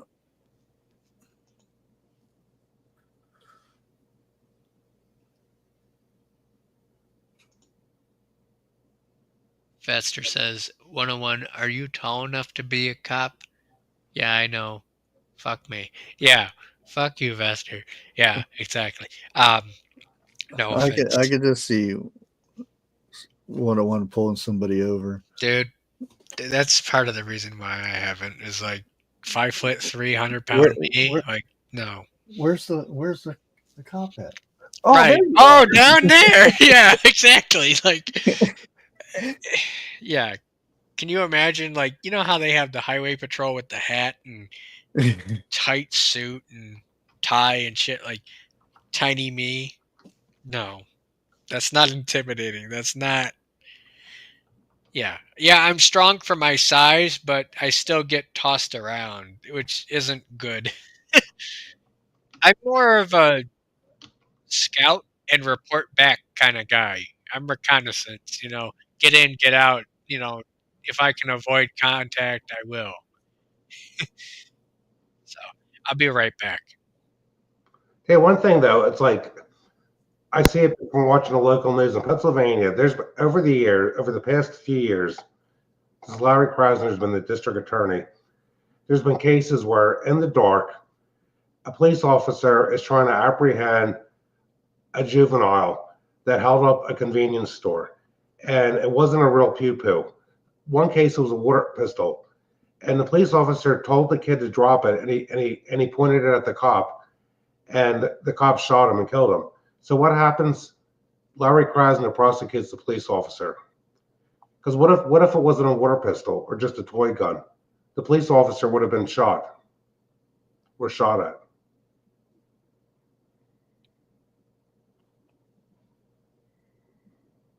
You figure in a situation like that, if you're a law enforcement officer and the call was, well, the guy held up a convenience store, you got to make a split second decision. Well, the thing is, it's if first of all, if you're feared for your life, that's just cause, or if it's feared for bystanders. And it's not like you can wait and see if it's, well, let me see if water squirts out of it first before I do anything. No. And then every time You stop the threat as soon as it comes up. and in every case this has happened, the DA has prosecuted the police. I think there was one occasion where the jury acquitted the police officer. And there was another case recently where the jury convicted the police officer of voluntary manslaughter. And it's always in a dark alley. You figure, where's the criminal going to run? In the dark to try to evade the police. No, I don't blame. You figure there's a shortage of law enforcement in this country because of this kind of stuff going on. Well, that started with, that drug addict that got choked, evidently. Yeah, and allegedly the cause of death was drug overdose, not the choking. Well, it depends. It depends who you ask.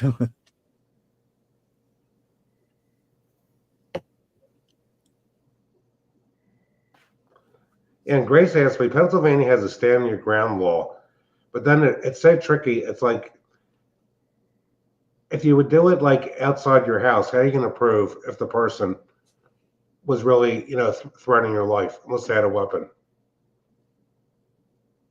Like if somebody was coming after you with a baseball bat and you had to take care of them. Okay, I'm back. I've been hit with a baseball bat before. Hopefully not recently. No, this is when I was younger. It just made me mad. Judy B says tunnel rat, perfect size, terrible job. Exactly. Yeah, that's me. We're in a flash flood watch and it's barely raining. Oh, you got a lot of rain coming. Trust me. It's I, not I, a, I was out in the rain all day today. you got to realize what a flash flood is where it comes from other areas and floods out your area.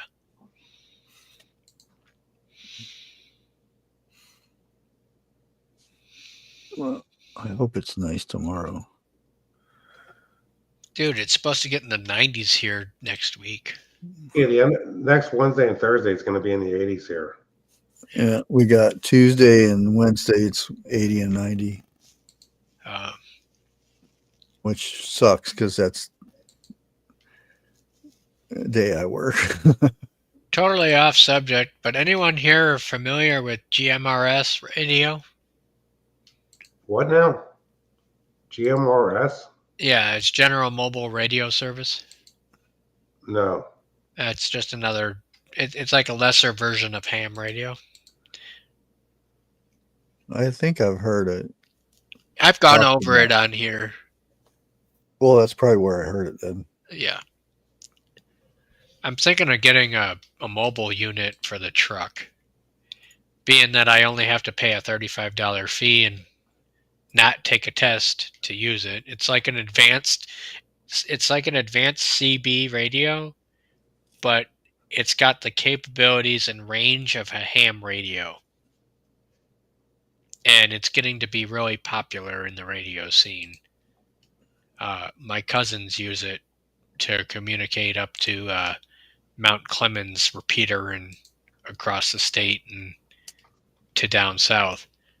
And instead of dealing with all the testing for ham, I'm thinking of putting a GMRS radio in the truck.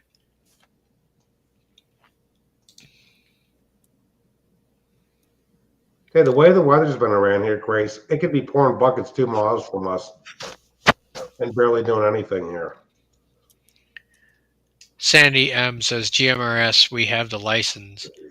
Yeah, you have the license, but did you have to take a test to get the license? I don't think so, Sandy. Correct me if I'm wrong, though.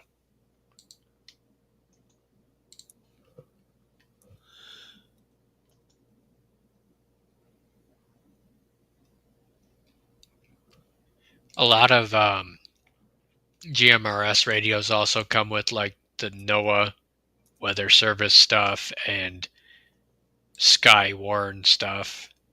Okay, Sandy says nope, no testing. So it's just pay for the license and your whole family's covered, I guess. So people are using it because it's getting really popular and a simpler version of ham radio in a way. I don't know. For $100, plug it into the cigarette lighter and set it on the dashboard, tape it down, and tape the mic to the dash. I'd say that's pretty good.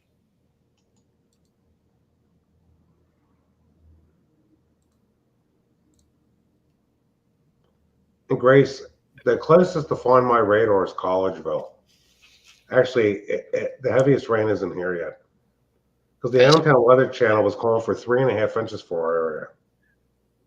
Vester says, I have GMRS and a ham radio, but not licensed. I can listen.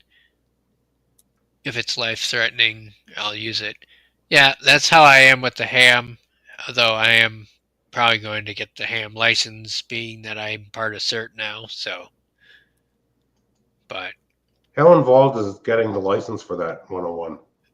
they gotta take you gotta take like a 50-question test and then pay a certain fee or something, and uh, then you get your call sign, and then you get your little card saying you're licensed, and then you're good to go. I used to know a guy that had a ham radio. He's probably passed away. He was a lot older than me. And he had to get a permit from his township because he had this tower that must have been at least 60 feet tall in his backyard for it. Yeah, that's typical. So there's like 3 different versions of the license. There's technician, which is your basic something or other, and then like um, engineer, which is like you are taking trigonometry, you're working with ohms, amps, voltage, and it's basically watt life level of understanding of electricity plus radio service. Well, this guy um, was an electrical engineer and had his own company. yeah, it's basically that, but for ham radio, which is, I guess, only 2 people in my county are even remotely close to certified with that, and one of them actually is, and the other one's still working on it. So, yeah. This guy, I haven't seen him in probably 15 years. He told me he used to talk to people all over the world.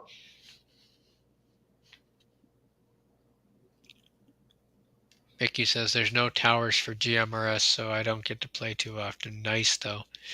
I have one up towards Mount Clemens, which is a shit hour away. But again, it's line of sight, so theoretically I could probably get away with it. If my cousins can reach it, I can probably reach it. They're close by.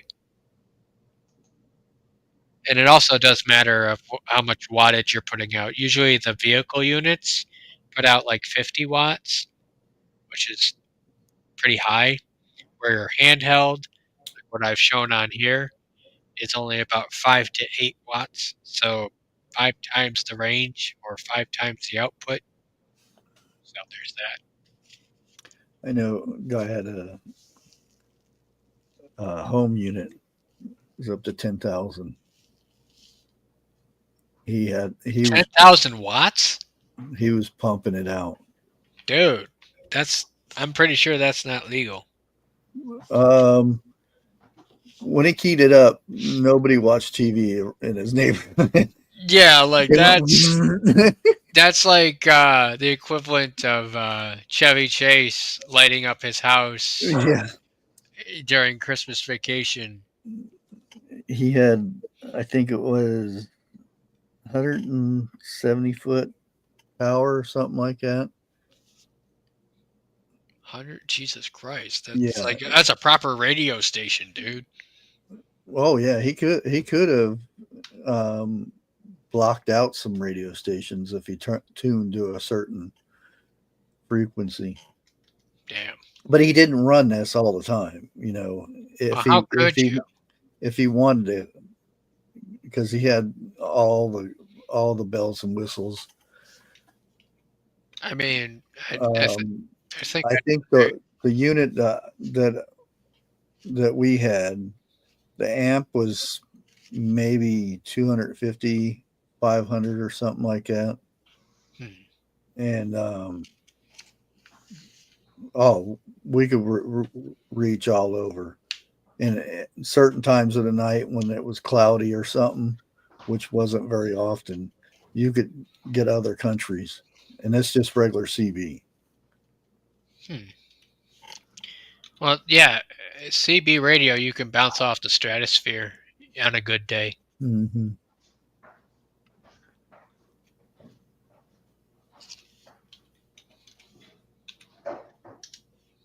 But that's when it was more popular back then too. Now you have cell phones that do all this stuff, and it's like, oh, why do you talk on that now?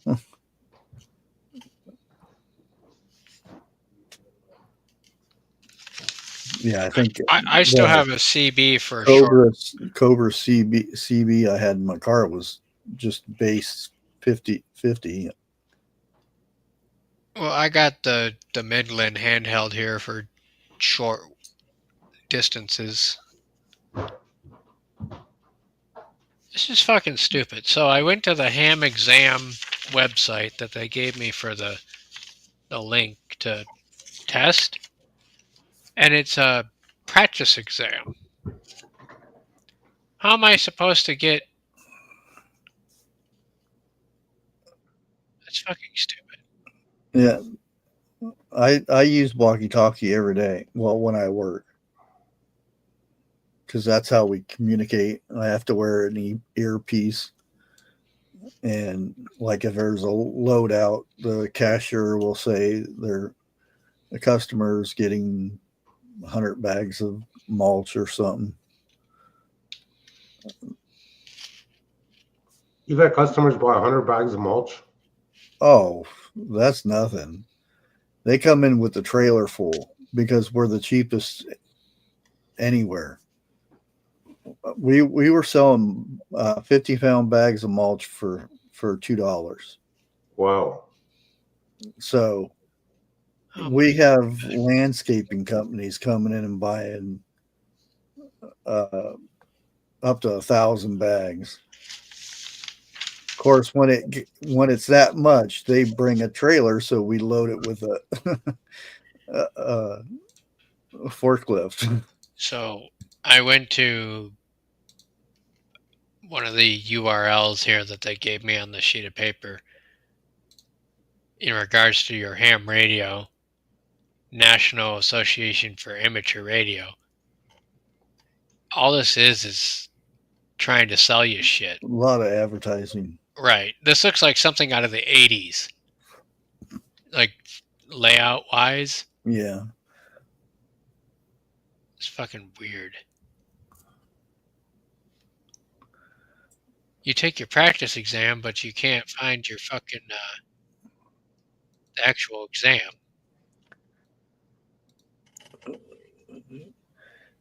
$50 ads and one line of information. Right.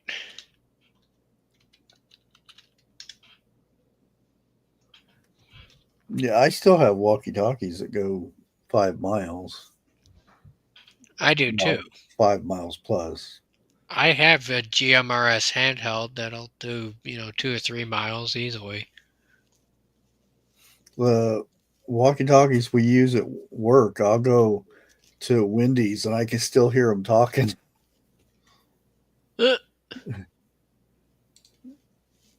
You ever see those videos of the guys that'll pull into like a Walmart and they'll get on the same frequency as the walkie-talkies and they'll start fucking with people? Oh man, everybody already knows my voice now, but that could be funny. Yeah. Pull in there and then we got a load out for so and so. Right. Watch them go out there and wait for somebody. Or we need a customer needs help in the battery department. Kasha wants to know what's the best emergency radio to buy. Well, it depends on what are you trying to do. Are you trying to reach people across the world? Or are you trying to reach people that are just down your block?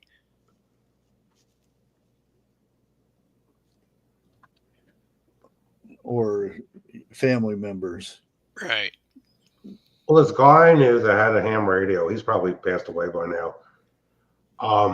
He told me he only used it after dark because of how powerful it was. And he said one of the reasons he got this was if there'd be like some kind of a big event, just to find out what people are left in the world. So that's why the reason why they do it at night is because they'll get in trouble because it interferes with your TVs and stuff. Well, so back not, then. so not to get on the whole spiel of radios too deeply here, there are three main, there's more, but three main types of radios that civilians and first responders use. Ham radio, which is high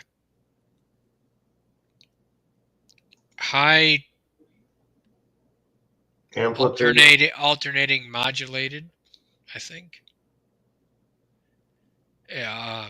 Basically a high frequency radio. Okay.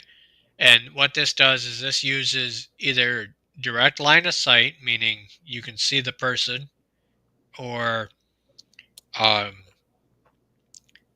basically radio to radio, or they use repeaters, which is basically, think of it like a radio station tower, that your signal goes to that, gets amplified, and gets sent out to the receiving radio. That is good for It's not satellite too. well, the certain ones can do satellite, but we'll not get into that right now. Hold on a minute. Jeff's texting. And the other people If have it's to have done. the same for satellite. That is. Yeah, Jeff, we're getting on that. So ham is good for long range, and if the grid is still up. Towers, or repeaters as they're called, will only have generator power for so long in a grid down. So if you're looking to talk to somebody across the country, and if they have a ham radio and they know what they're doing, you can get your license, get your call sign, and use these repeaters to talk across country or even across the world, depending on which ones you use. GMRS is a little bit more advanced walkie-talkie. Okay, walkie-talkie is, talk a quarter mile to a half a mile down your street, line of sight, no repeaters involved, unless, of course, you're in certain areas of the United States. Like I said, my closest GMRS repeater is about 50 miles away. I'll be lucky to touch that, depending on the strength of my signal. GMRS is becoming very popular. They have all their channels are usually pre-programmed, so you don't really have to learn how to program something. They have 35 channels, a few of which you need a license for, but the bottom 22, so from 1 to 22, are what is called FRS. That is Family Radio Service. That is what you give your kids if they want to play around with radios and shit, or if you're on a camping trip. That's what you see in stores at Walmart is the FRS. Okay, GMRS combines the frequencies of FRS and has some higher frequencies along with it that you need a license for. GMRS is kind of in between. FRS is your basic, I want to talk down the street to somebody, back and forth. No towers needed, no special nothing, just clear line of sight or close by. So if you don't want to think too much about it and you want to just toss something in your pack, get an FRS. Okay, just that way you can give it to somebody and not have to worry about a license or distance. You do have to worry about people listening in on you, though. GMRS is a little more advanced. And can be tracked. Well, of course, any radio signal can be tracked. More easily, I should What, put it. GMRS? Yeah. What makes you say that? Because of the signal. Well, it depends on your signal strength, too. And you need special setups to track that anyway. That's a subject for another day. Now, if you're talking like you want to talk across a city, you might be able to do radio to radio if you have a strong enough signal going through that. You do need a license for the higher frequencies, but that license is good for you and anybody of your immediate family or anybody that you're with. So you only need one person to pay $15 one time for 10 years, which kind of raises the question as to why I haven't done it. But some GMRS radios have lower wattage capabilities, which can be a good thing to avoid detection. Some have higher wattage, up to 50 watts. That is good for reaching out. Again, the amount of power going through a radio antenna depends on its range. So, if you want best of both worlds in terms of the range of a ham radio, but the simplicity of a FRS radio, go with GMRS. If you want to get complicated and basically listen to everything from around the world to even the International Space Station, if you have it tuned right, go with ham. Jim, you're echoing. You must open a page. Echo. Oh, Nope, it's gone. So I hope that answers your question, Tasha. Like, it all depends on what you want to do. I didn't open a page. I was just because usually if you go to look at another link or something, you start echoing for some reason. I've been looking at the radar. The heaviest rain is in here. So that's what it was. Tasha's wondering what prices are. Okay. Prices, you can get a ham radio on Amazon for $20 with the charger and all. But if you don't know how to program it, you're pretty well shot. Yeah. In terms of not having to program something, GMRS and FRS, okay, those usually come preset. Some advanced GMRS, the middle radio as I call it, some of those can be programmed, and some of those have more capabilities than ham in some cases, but we'll leave that out of this subject. Those, a good one, like what I'm thinking of putting in the truck, is probably about $100. Okay, that's a plug it in the cigarette lighter, and away you go. Cheapest, and probably throwaway type deal is your FRS. Okay, that's your family radio service. You can get a 2-pack for like $25, and that's already preset. You push the button to talk, and the other radio receives it. That's it. It's as basic as you get. It all depends on what you want to get. Mickey says Midland and Baofeng are affordable. Yes, Midland is a very good brand. Baofeng is kind of your cheapy Chinese, but still good. Okay, one this guy I used to know. Okay, he had like the controls to it inside his den of his house, but the transmitter, all that was in a little building outside, hooked up to the tower because he had to get a variance from the township to even have the tower. Well, you don't necessarily need that. You just need to keep it hidden. A lot of people put wires up in trees and they're hidden, and you're pretty good. I mean, you could see this thing a half a mile from his house. Well, then, yeah, you're going to need a permit.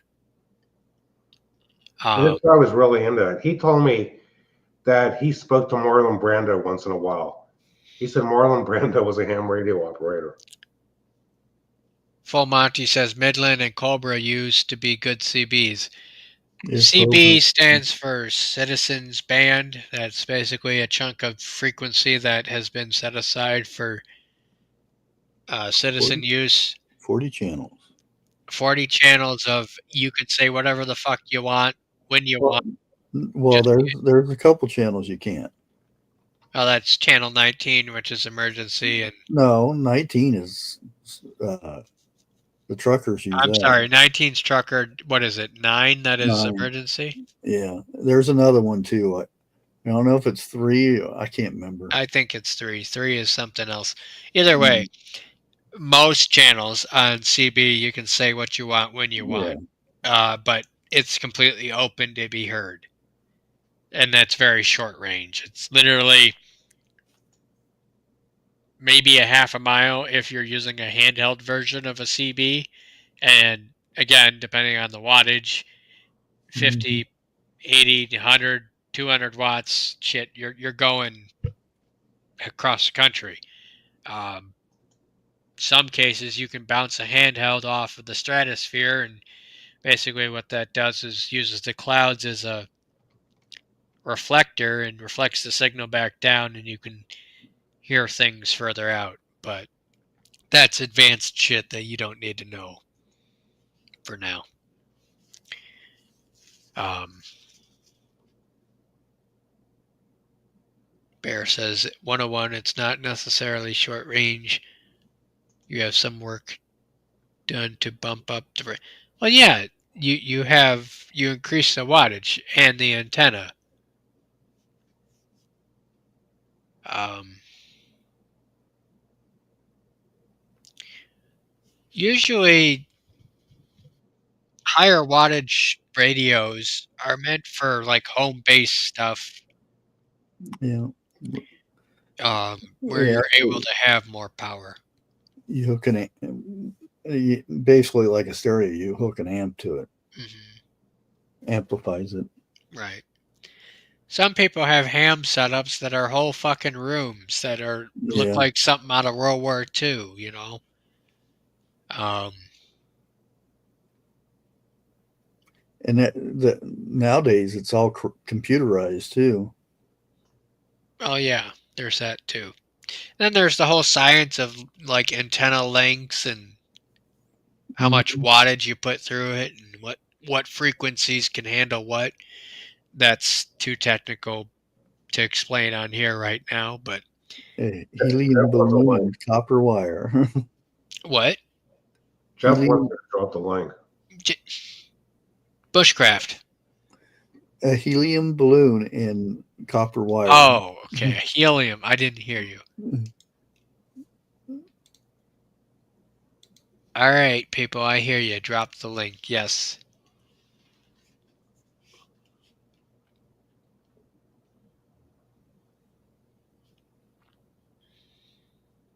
Now, who wants the link here? Jeff Who's. does. Oh, Jeff. He must really want to say something. Either that or burp. What's the difference?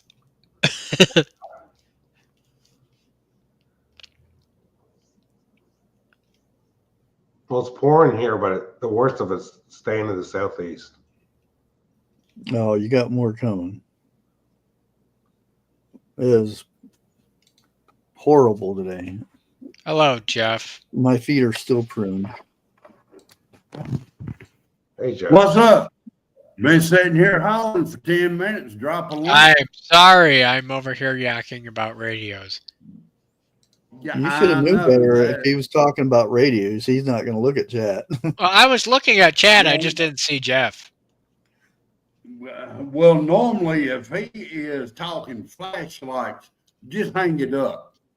Period. Thank you. Oh yeah, no problem, no problem. Fuck you too. But Jeff. I'm gonna take for granted.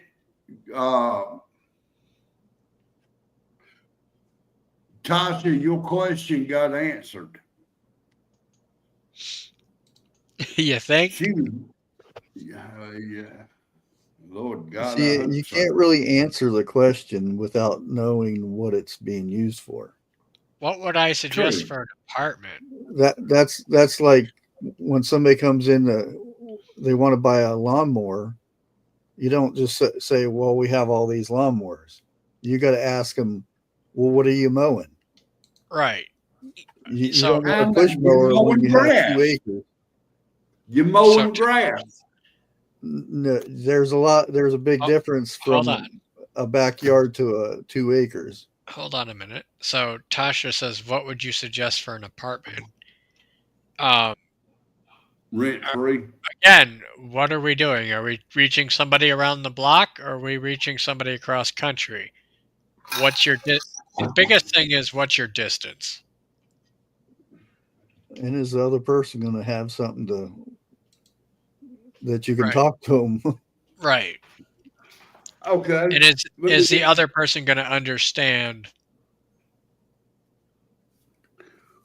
Let me ask you this right here. And we talked a little bit about it before your show tonight. If I was to get one of these here programmable radios, let me see how I'm going to word this. Can I program in certain stations that most people cannot get? Well, I mean, anybody can get them. It's just a matter of programming them in. Right. Well, does the operator have their own Hold, frequency? hold on a minute. Full Monty, can you not have a shirt on? Like, can you put a shirt on backstage or cut your camera? Thank you. Hold on. Hey, at least he's got pants There. on. I only had my I didn't want to let you up here before. I Well, only you- had my camera on so you'd know who it was. Yeah, I knew it was you. Thank you. What I what wasn't doing the truffle shuffle. you Okay. let Jeff up here and he doesn't have pants on. Well, it's one How the thing. hell did you know that? Anyway, Just don't Anyway, stand up moving too quick. I use my lawnmower to trim my hedges with.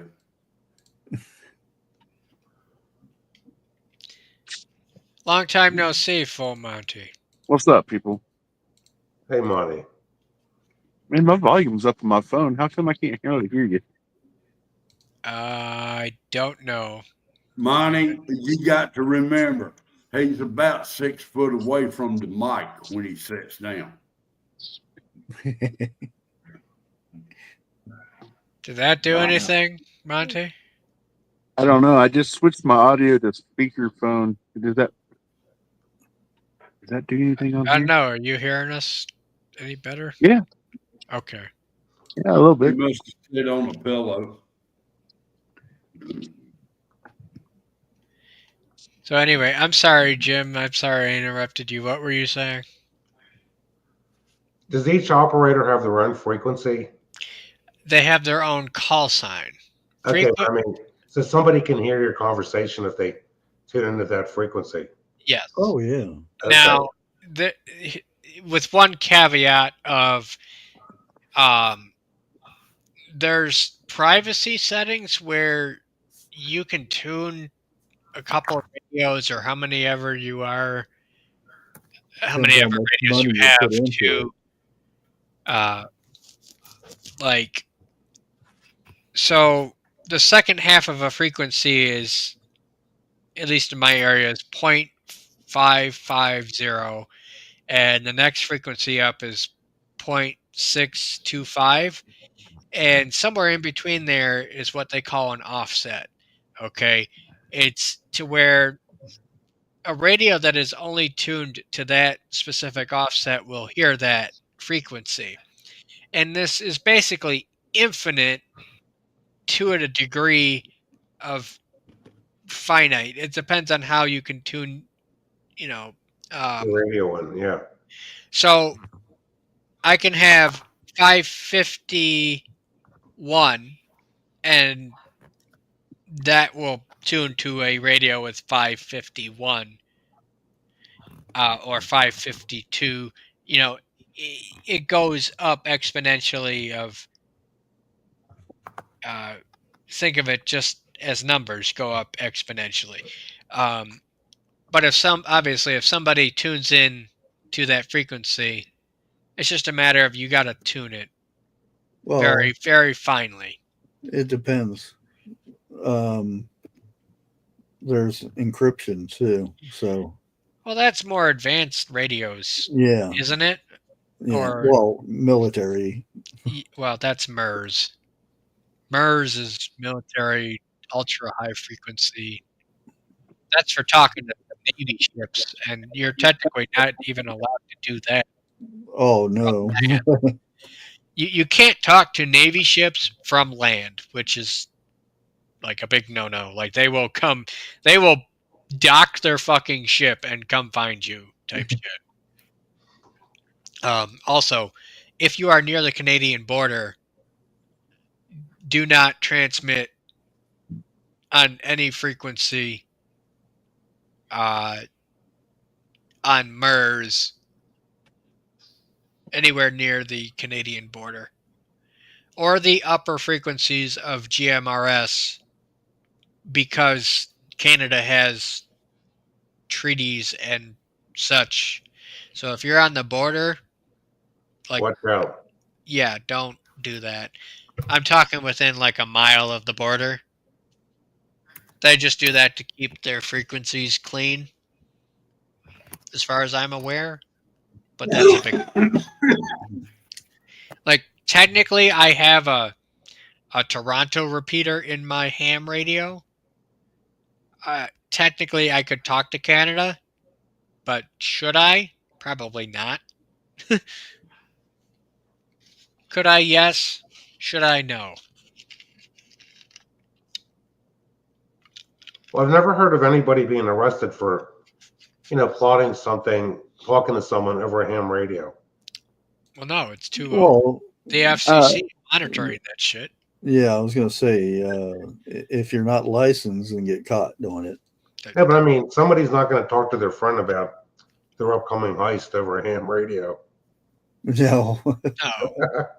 But again, it's to keep the Canadian signals, the Canadians and US to US.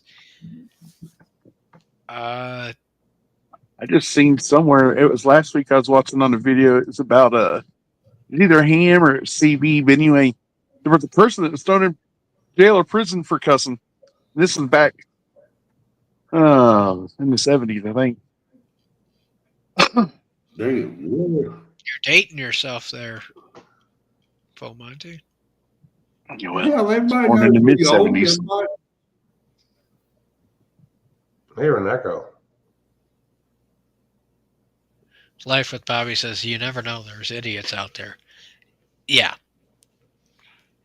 Yeah, Oh, people- by the way, we speaking of idiots, did you guys hear that Trump pardoned the ones that tried to plot to kill Whitmer?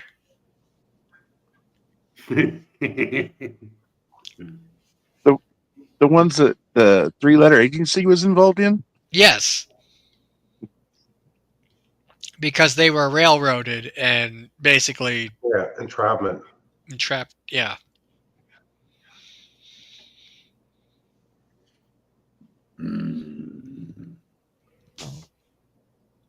Should have kept. I gotta go look at it. It's coming down hard now. It's gonna be fun later taking Holly out.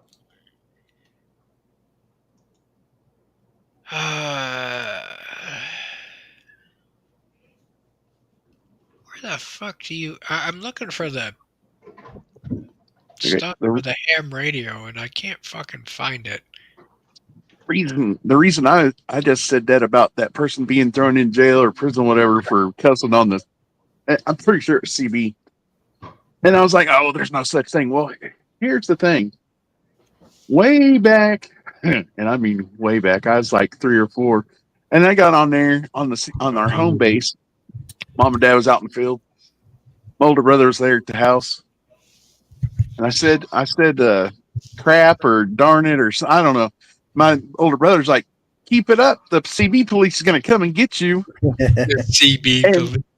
And I was like, no. And so I ran and hid in the closet, right?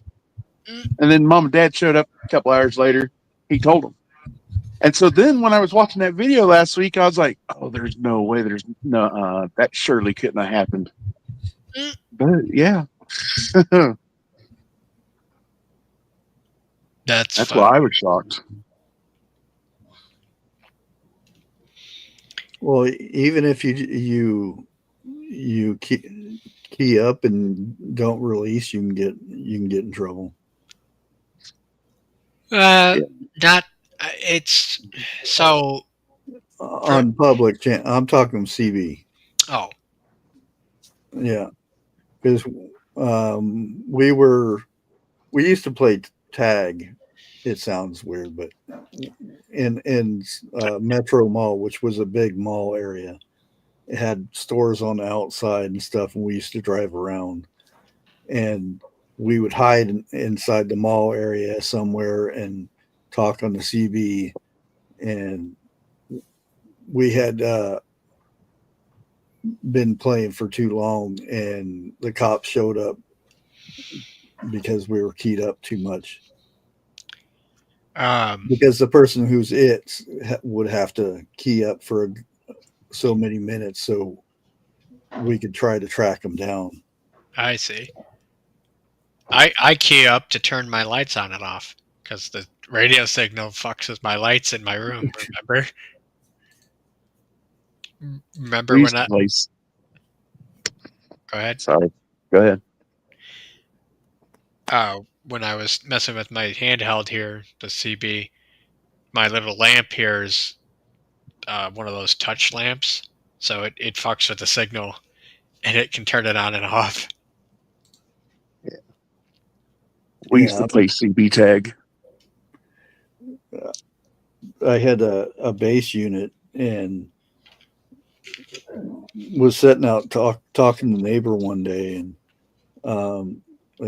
last night after about 10 o'clock, the weirdest thing, all of our TVs went static, and we heard people talking on there and all kinds of stuff, and they were thinking it was military or something like that. It was our CBs. One of my foremans, he had a Tahoe, 90 something Tahoe. He had a pretty good little CB in there. We was out there in North Carolina. We was at the motel. One of the great big long fluorescent bulbs. He had it in his hand, and he had his mic in the other one, and he keyed it. Light it That up. sucker lit up, and it was broad daylight. And I'm like, Yeah. holy shit. Yeah.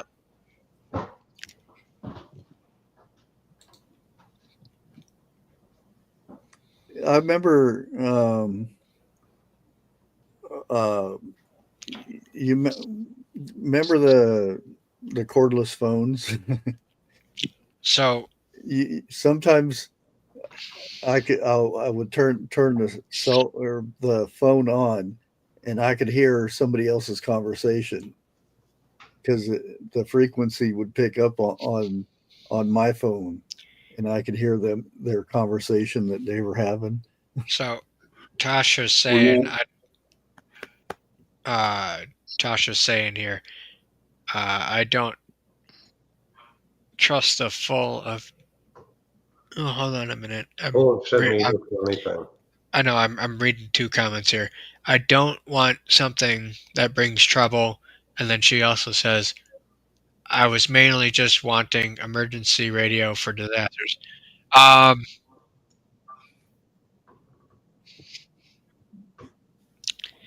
If you stick to the lower channels, meaning like 1 through 22 of GMRS, that gives you the best range and is pretty popular enough to where you could get a hold of people.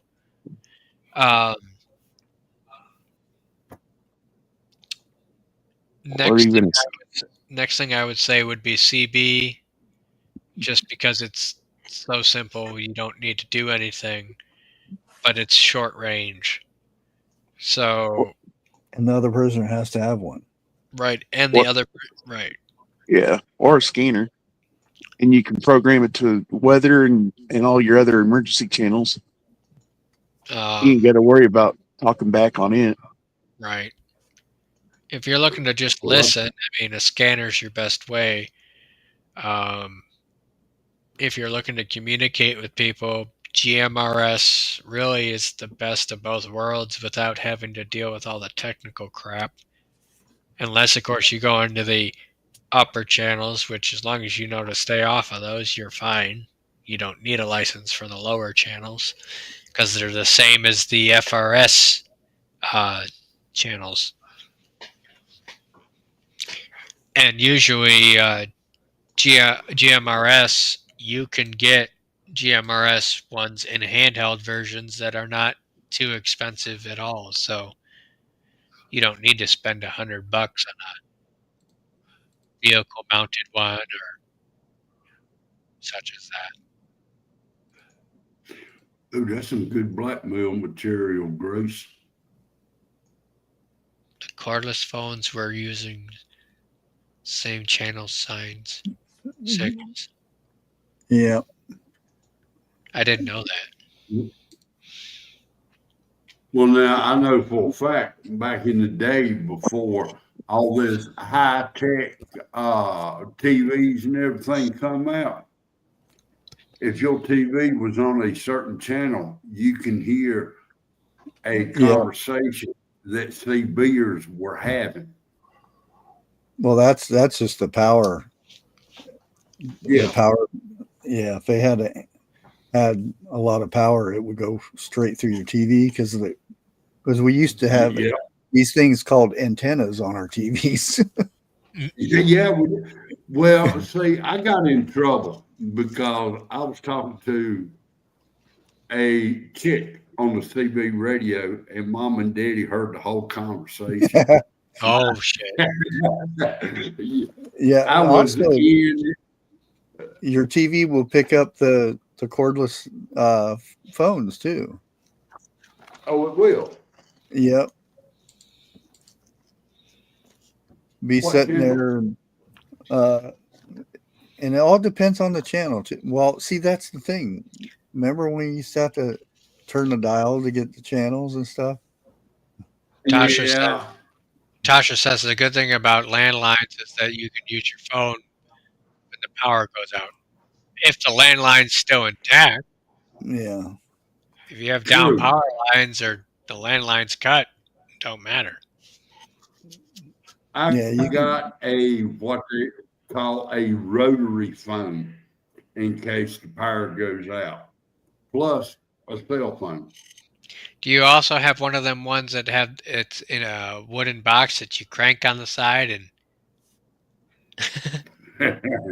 that's his computer. No, but if anybody knows of anybody wanting to get rid of one, I'm here.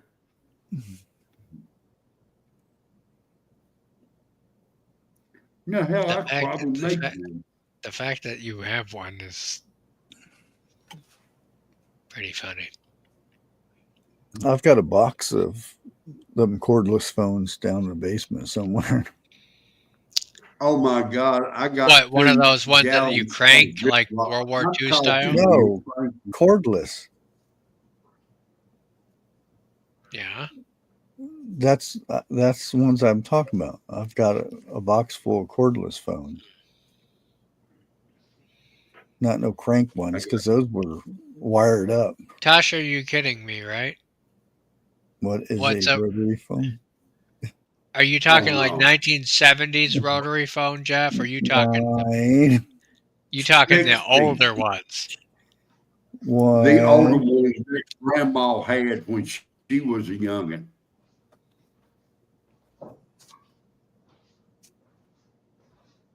The whole point of a dial.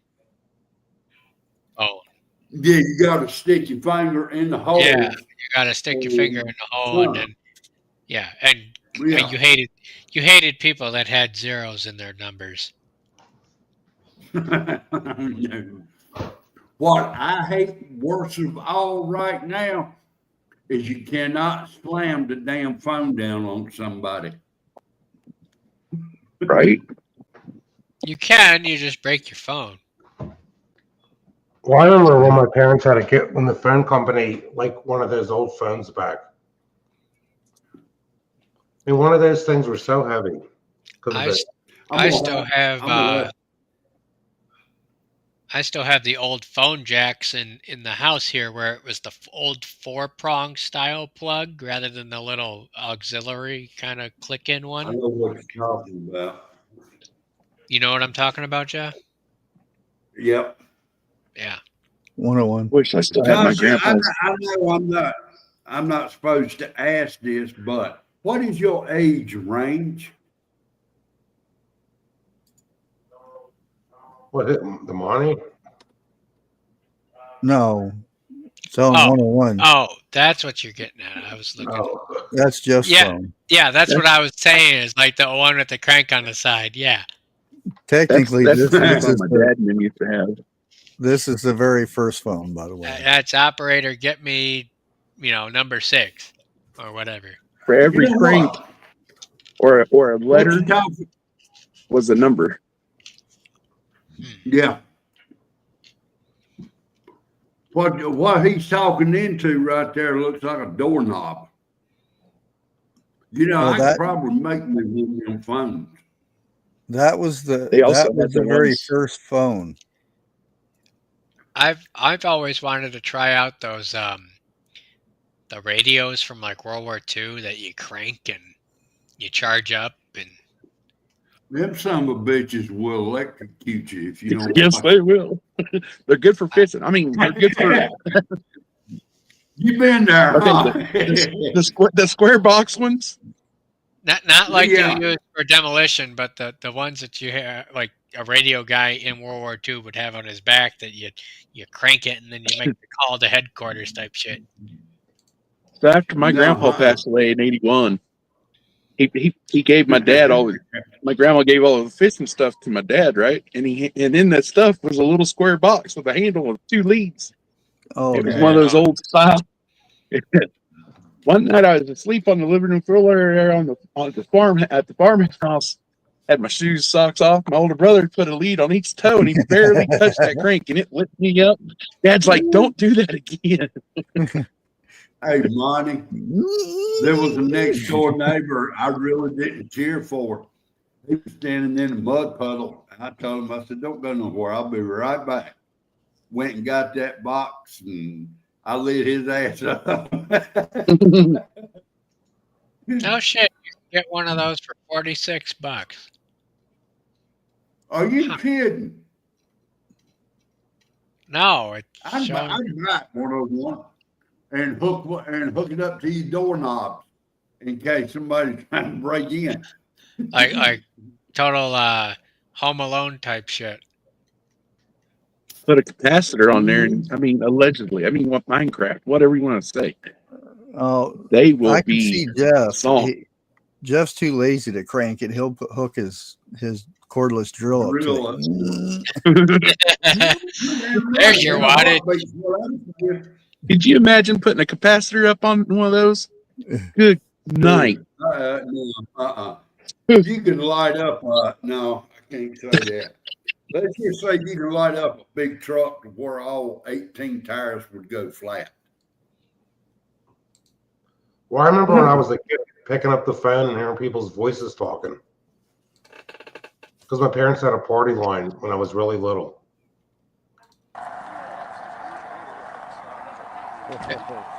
There you go, Jeff. Man-made generator. Hello. Yeah. You know what? If you hook a chain up to that sprocket up that thing, you can hook it up to your bicycle and pedal like hell. I mean, theoretically, this would be good for shit hits a fan. It's all self-contained. Call him But BC 1306, and it's SCR 594 from World War II. So what are you producing there? How many volts are you producing? Hey, John, Teps, can you talk to Brian about the power inverter that you have? Back in the day when clips were not like plastic, they were actually metal and lasted long enough. We're good. You are? We're good. Okay. Have a good one, dude. Choo! Look at the alternator. Yeah. Dude, Wonder that's how much literally an power was in alternator that from a thing. car. And that was American made too. Right. It looks American made. That's like the size of the alternator in my That's what little generates the Kubota. power. With One a to operate, and Swiss the other one to Army watch. crank. And it took a sergeant to man it. Hold that wire for me. As long as they're cranking, the video game system playing. I would prefer to hold a spark plug from a lawnmower when the touch one is green. That's like 102-inch antenna easily. Thank you, sir. You're quite welcome. You ever grabbed a plug wire on a lawnmower 101? I don't think he would do Jim? that. The spark plug? He got a good The shot. wire, the plug wire. No, God, I've never. hell. That'll knock you on your ass. Yes, it will. No, It's a I've never hard. done that. I've never done that because nowadays that shit's coded to where you can't touch it. I'll bet you $5 you're wrong. If you Let take me the pull the spark cord. plug out and lay it to the side, that's how you check and see if you get a spark. Yeah. You crank it and then you see if it's sparking. Right. You don't want to stick your So hand. if you touch that spark plug, Yeah. the end of that spark plug, when somebody pulls it, there's no coating. You'll scream like a little baby. Right. Just, I just thought like he our was old just. killer. I thought he was just talking the wire. Oh. No, Well, he meant the end of it. Oh yeah, fuck that. Our old garden tiller. It had a spark plug right up here and a metal strap, and when you go to shut it off, you had to flip that strap. And if you wasn't too careful, sometimes you got zapped. Why do you think I've got a board tied to my pressure washer? And that's the only damn way you can cut it off or let it run out of gas. One. I know what's wrong with it. It ain't got no gas in it. Well, I'm gonna have to take off. Okay. All right, Jim. Okay. Have a good night. I gotta take the dog out somewhere. It's pouring buckets here. I did that. Somebody was talking about their they bought him a brand new mower, and he wanted to load it in the back of his trailer. First thing, we went to start it up, and the battery was disconnected. So we got the battery hooked up, and then we looked in there was no gas in it. So I called over the mic, and I said, we're trying to get this lawnmower loaded, and he wants to drive it onto his trailer. And the manager said, well, what's wrong with it? And I said, he ain't got no gas in it. Everybody in the whole store, you could hear them laughing. I had to call out. Go ahead. They didn't have no gas on hand, and he said, just give me the can. I'll go to the store and buy some gas, and you guys can have what's left. Yeah. I had to call out a guy to come and work on my riding lawnmower. I just put 5 gallons of gas in the tank the day before. It cut off. I mean, it just cut off. I'm sitting there, I'm cranking, and the damn thing will not start. And I went back about 3 or 4 hours later. I put everything in neutral to where I could get it started, and not be sitting down on it. I noticed that damn thing was spitting out gas like you wouldn't believe through the muffler. That's not good. No, so I went and called the man up, and he come out the next day. He went through it. He looked in the gas tank. He the carburetor and everything, and so forth, and it wouldn't crank. I ain't got no gas. Exactly. That's exactly what was wrong with it. What was it? Because all the gas, it shot all the gas out from what was in the gas tank through the muffler. Well, that's not good. You got a gasket blown somewhere. It flooded. Well, that's what I thought. Tasha But- says, when did they have the crank phones? Like 1800s? Yeah. So it's like 2 centuries ago. Yeah. Go ahead, Jeff. But I went to the store, bought some gas, and put back in it. Damn thing fired right up as pretty as you please. No smoking, no nothing. But was it leaking out I'll the say- exhaust? Yeah, it was blowing it out the exhaust. I got dead spot in my grass out there.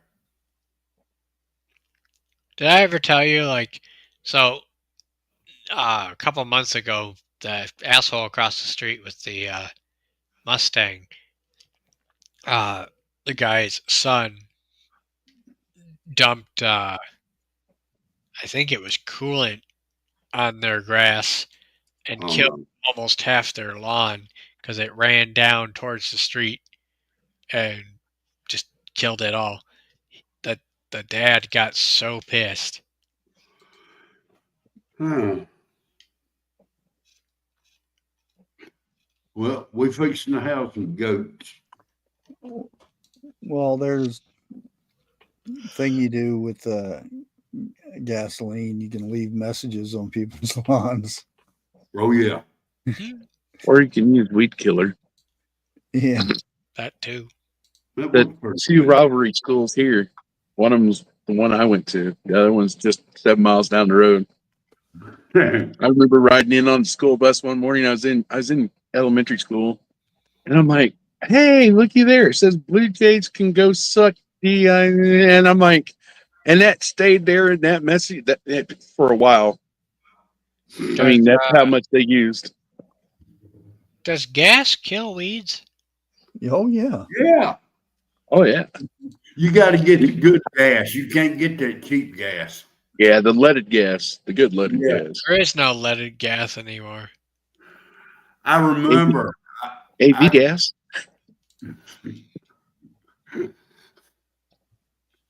I could take good gas and throw on a wasp nest and it'd kill them before they would hit the ground. You go buy that cheap gas nowadays, they coming at you with a straw and a mug, wanting more. Right? We used to take gas, pour it on some poison ivy and stuff, and within a couple hours, on a good summer day, it'd be dried up, withered. Oh, hell yeah. You remember that plant that I bought the jack to pull out of the ground? You remember that shit? I wonder if gas would kill that shit. Probably not a good idea to be pouring it next to your foundation, though. I know, that's the thing. Is like I'm so paranoid about it. Did you get the root of that up or just cut it off? I got the root of it up, but then it sprang up like 10 feet to the next to it. It's like it's all completely under there. Okay. Then although it hasn't come back as strong. So what it is you've got a bigger root up underneath there. I'm sure other roots are coming up from it. Yeah, I'm sure it is. You got to find out where that main root, where that main tree, bush, or whatever is. Yeah, this weekend I'm probably going to spray back there and see what happens. Hey, you gonna video this one too? No. You have to pull it out. No. I'd let it grow a little bit to where you can drill holes in it and put some. Oh no, it's not that. It's not that type of thing. It's like one of those root type weeds, if that makes sense. It's nothing that's going to grow a trunk. Well, I mean something big enough to where you can feed it that way it'll kill. Feed the gas. Yeah, I get it. Shit, I got one coming out the side of my well house. I got to take care of. You know how many bees are in that damn thing? Say bees or beans? Bees. I was going to say, did you get magical beans from a little boy trying to sell a cow? I'm thinking. Hold on. Jack, Now, Jeff made Yeah, soup in the beans. beanstalk. Jeff and the Beanstalk. Jeff made soup Eat beans. 5 He's so goals hungry. long. Soup beans. Dude, if it was me going up that beanstalk, they would be coming down. One fart and they'd go back down. Even the golden goose. Man, I don't. It was last week sometime. I have no idea what I ate. I'm laying there in bed. Got a little rumble in the bed there. A few minutes later, I rolled over to try to get comfortable. I don't think I've gotten out of the bed that damn fast since I was a teenager. Okay, for all of you that know, you know. All I gotta say is White Castle. Jeff knows. Oh White man, Castle used to be good though. We ordered White Castle for lunch at work today. Nowadays, it sucks just as bad as Bad McDonald's. idea. Oh, it was terrible today, dude. We One of ordered them- all cheeseburgers, right? Just because to make it simple on them, and they still fucked it up and just gave us whatever. There is a local restaurant in a town not too far from me. And I used to go there practically every weekend and get a cheese dog or a hamburger basket. Okay. It's an Italian is who opened it up. Once you got that craving, you couldn't eat nothing until you went to this restaurant and ate some of their chili. Okay. I went back last year and got me a cheese dog, got me 2 of them. I took a bite of it. The wife took a bite of hers. We ended up throwing the shit away.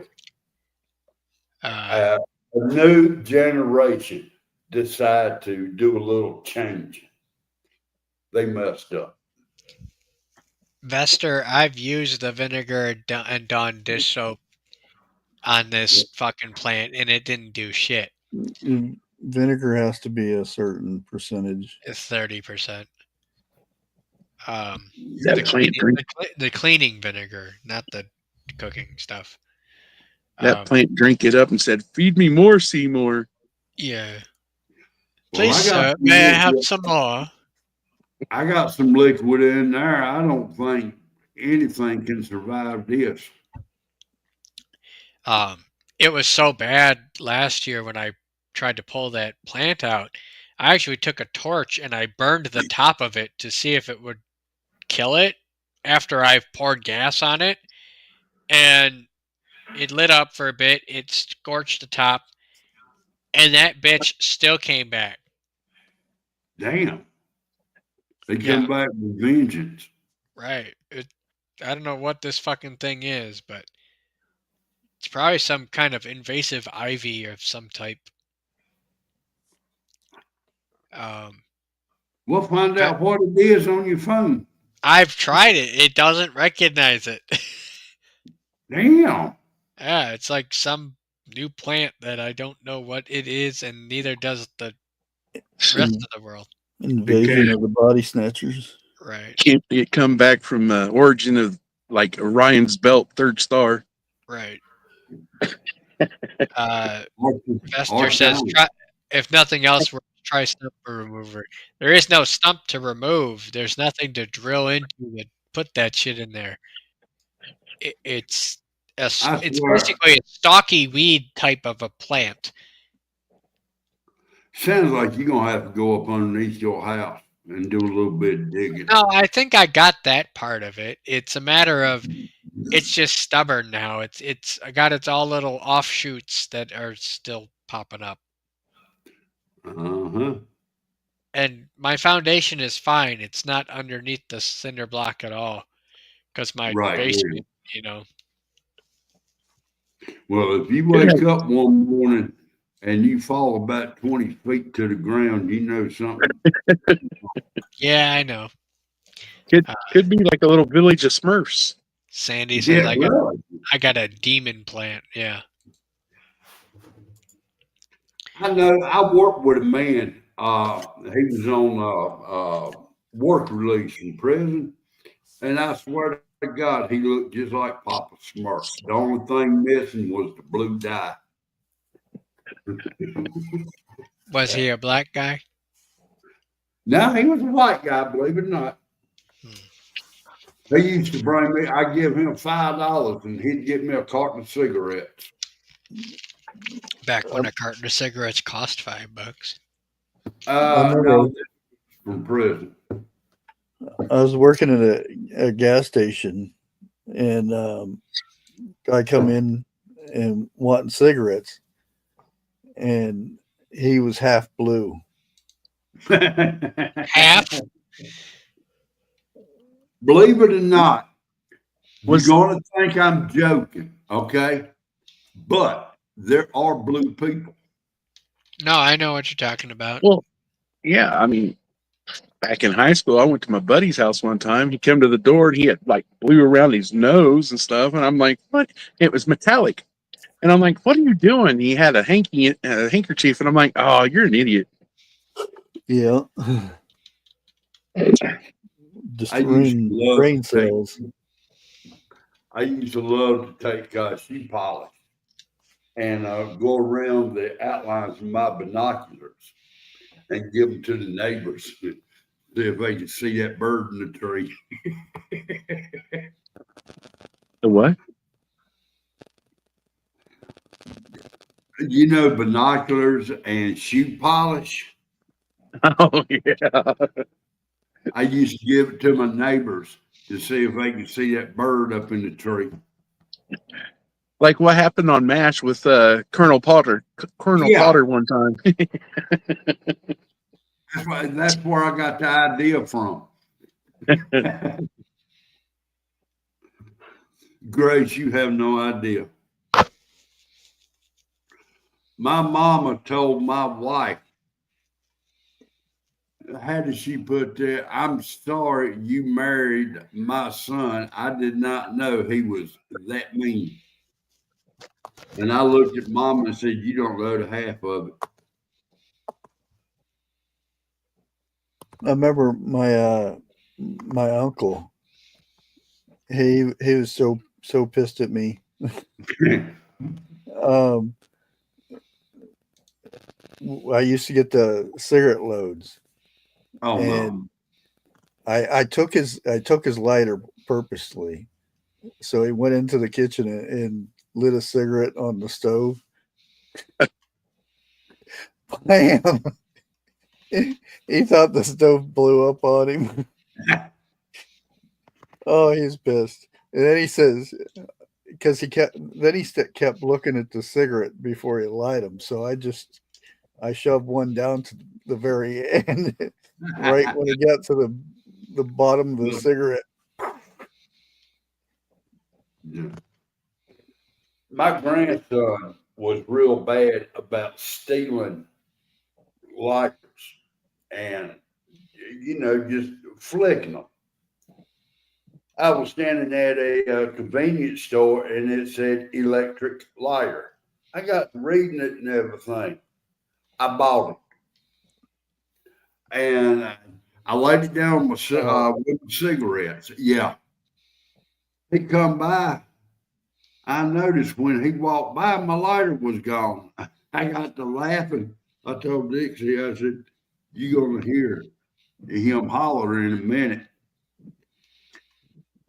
Sure enough, he hollered like a little banshee in the Holy next room. shit. I think I found what this fucking thing is. And I told him, I said, boy, now bring my lighter back. He said, He never did mess with that lighter again. So I think I found what this plant is. Finally. It's marijuana. No. You ever heard of Toradon? Yeah. What's that? We used to use it for hedge posts. When you cut it off, it keep it from resprouting. Pour it on the stump afterwards. Huh. It will knock the crap out of a lot of stuff. So there's this here up top here. That's kind of what it looks like. And I guess it's, I'm not even going to try to pronounce it. It's Looks like an ivory. Hatunia plant? Sure. It's basically English ivy. Hydroprenia? How did I what? Hydroprenia? Sure. Is that what it is? I don't know. Houttuynia.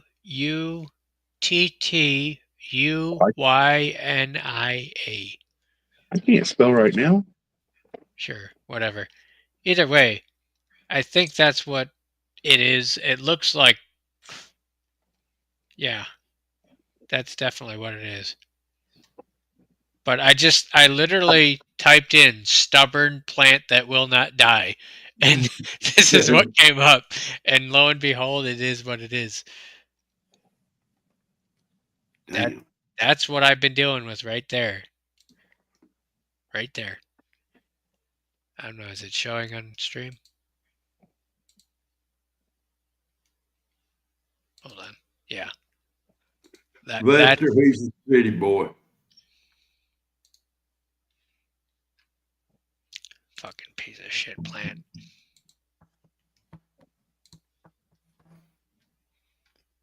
Dig around it best you can. Uncover, yeah. Cover it with, yeah. Sure. I tried that. Problem is, it decided to plant itself right next to a fence post between the fence post and the house. So there's like 2 inches of maneuverability. Tasha says we might be eating weeds for the price of groceries. Yeah, exactly. Nothing wrong with weeds. Depending on which weed. You're one of them weirdos that eat dandelions, aren't you, Bushcraft? He will go a little bit further than that. He's ate bugs. Fair enough. How you been getting along, Monty? Me? I've been getting well. So. Oh, the other Monty. Other Monty. I wanted to say that, but not yet. Yeah, well, you know. Shit happens, right? Yeah. Yeah, he wasn't too confident about that shit.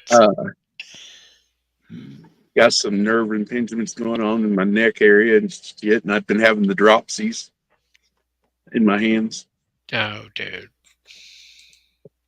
So when you're sitting there and you're doing this with a fork in hand, that's the only time. And it like sends bolts of lightning down your spine.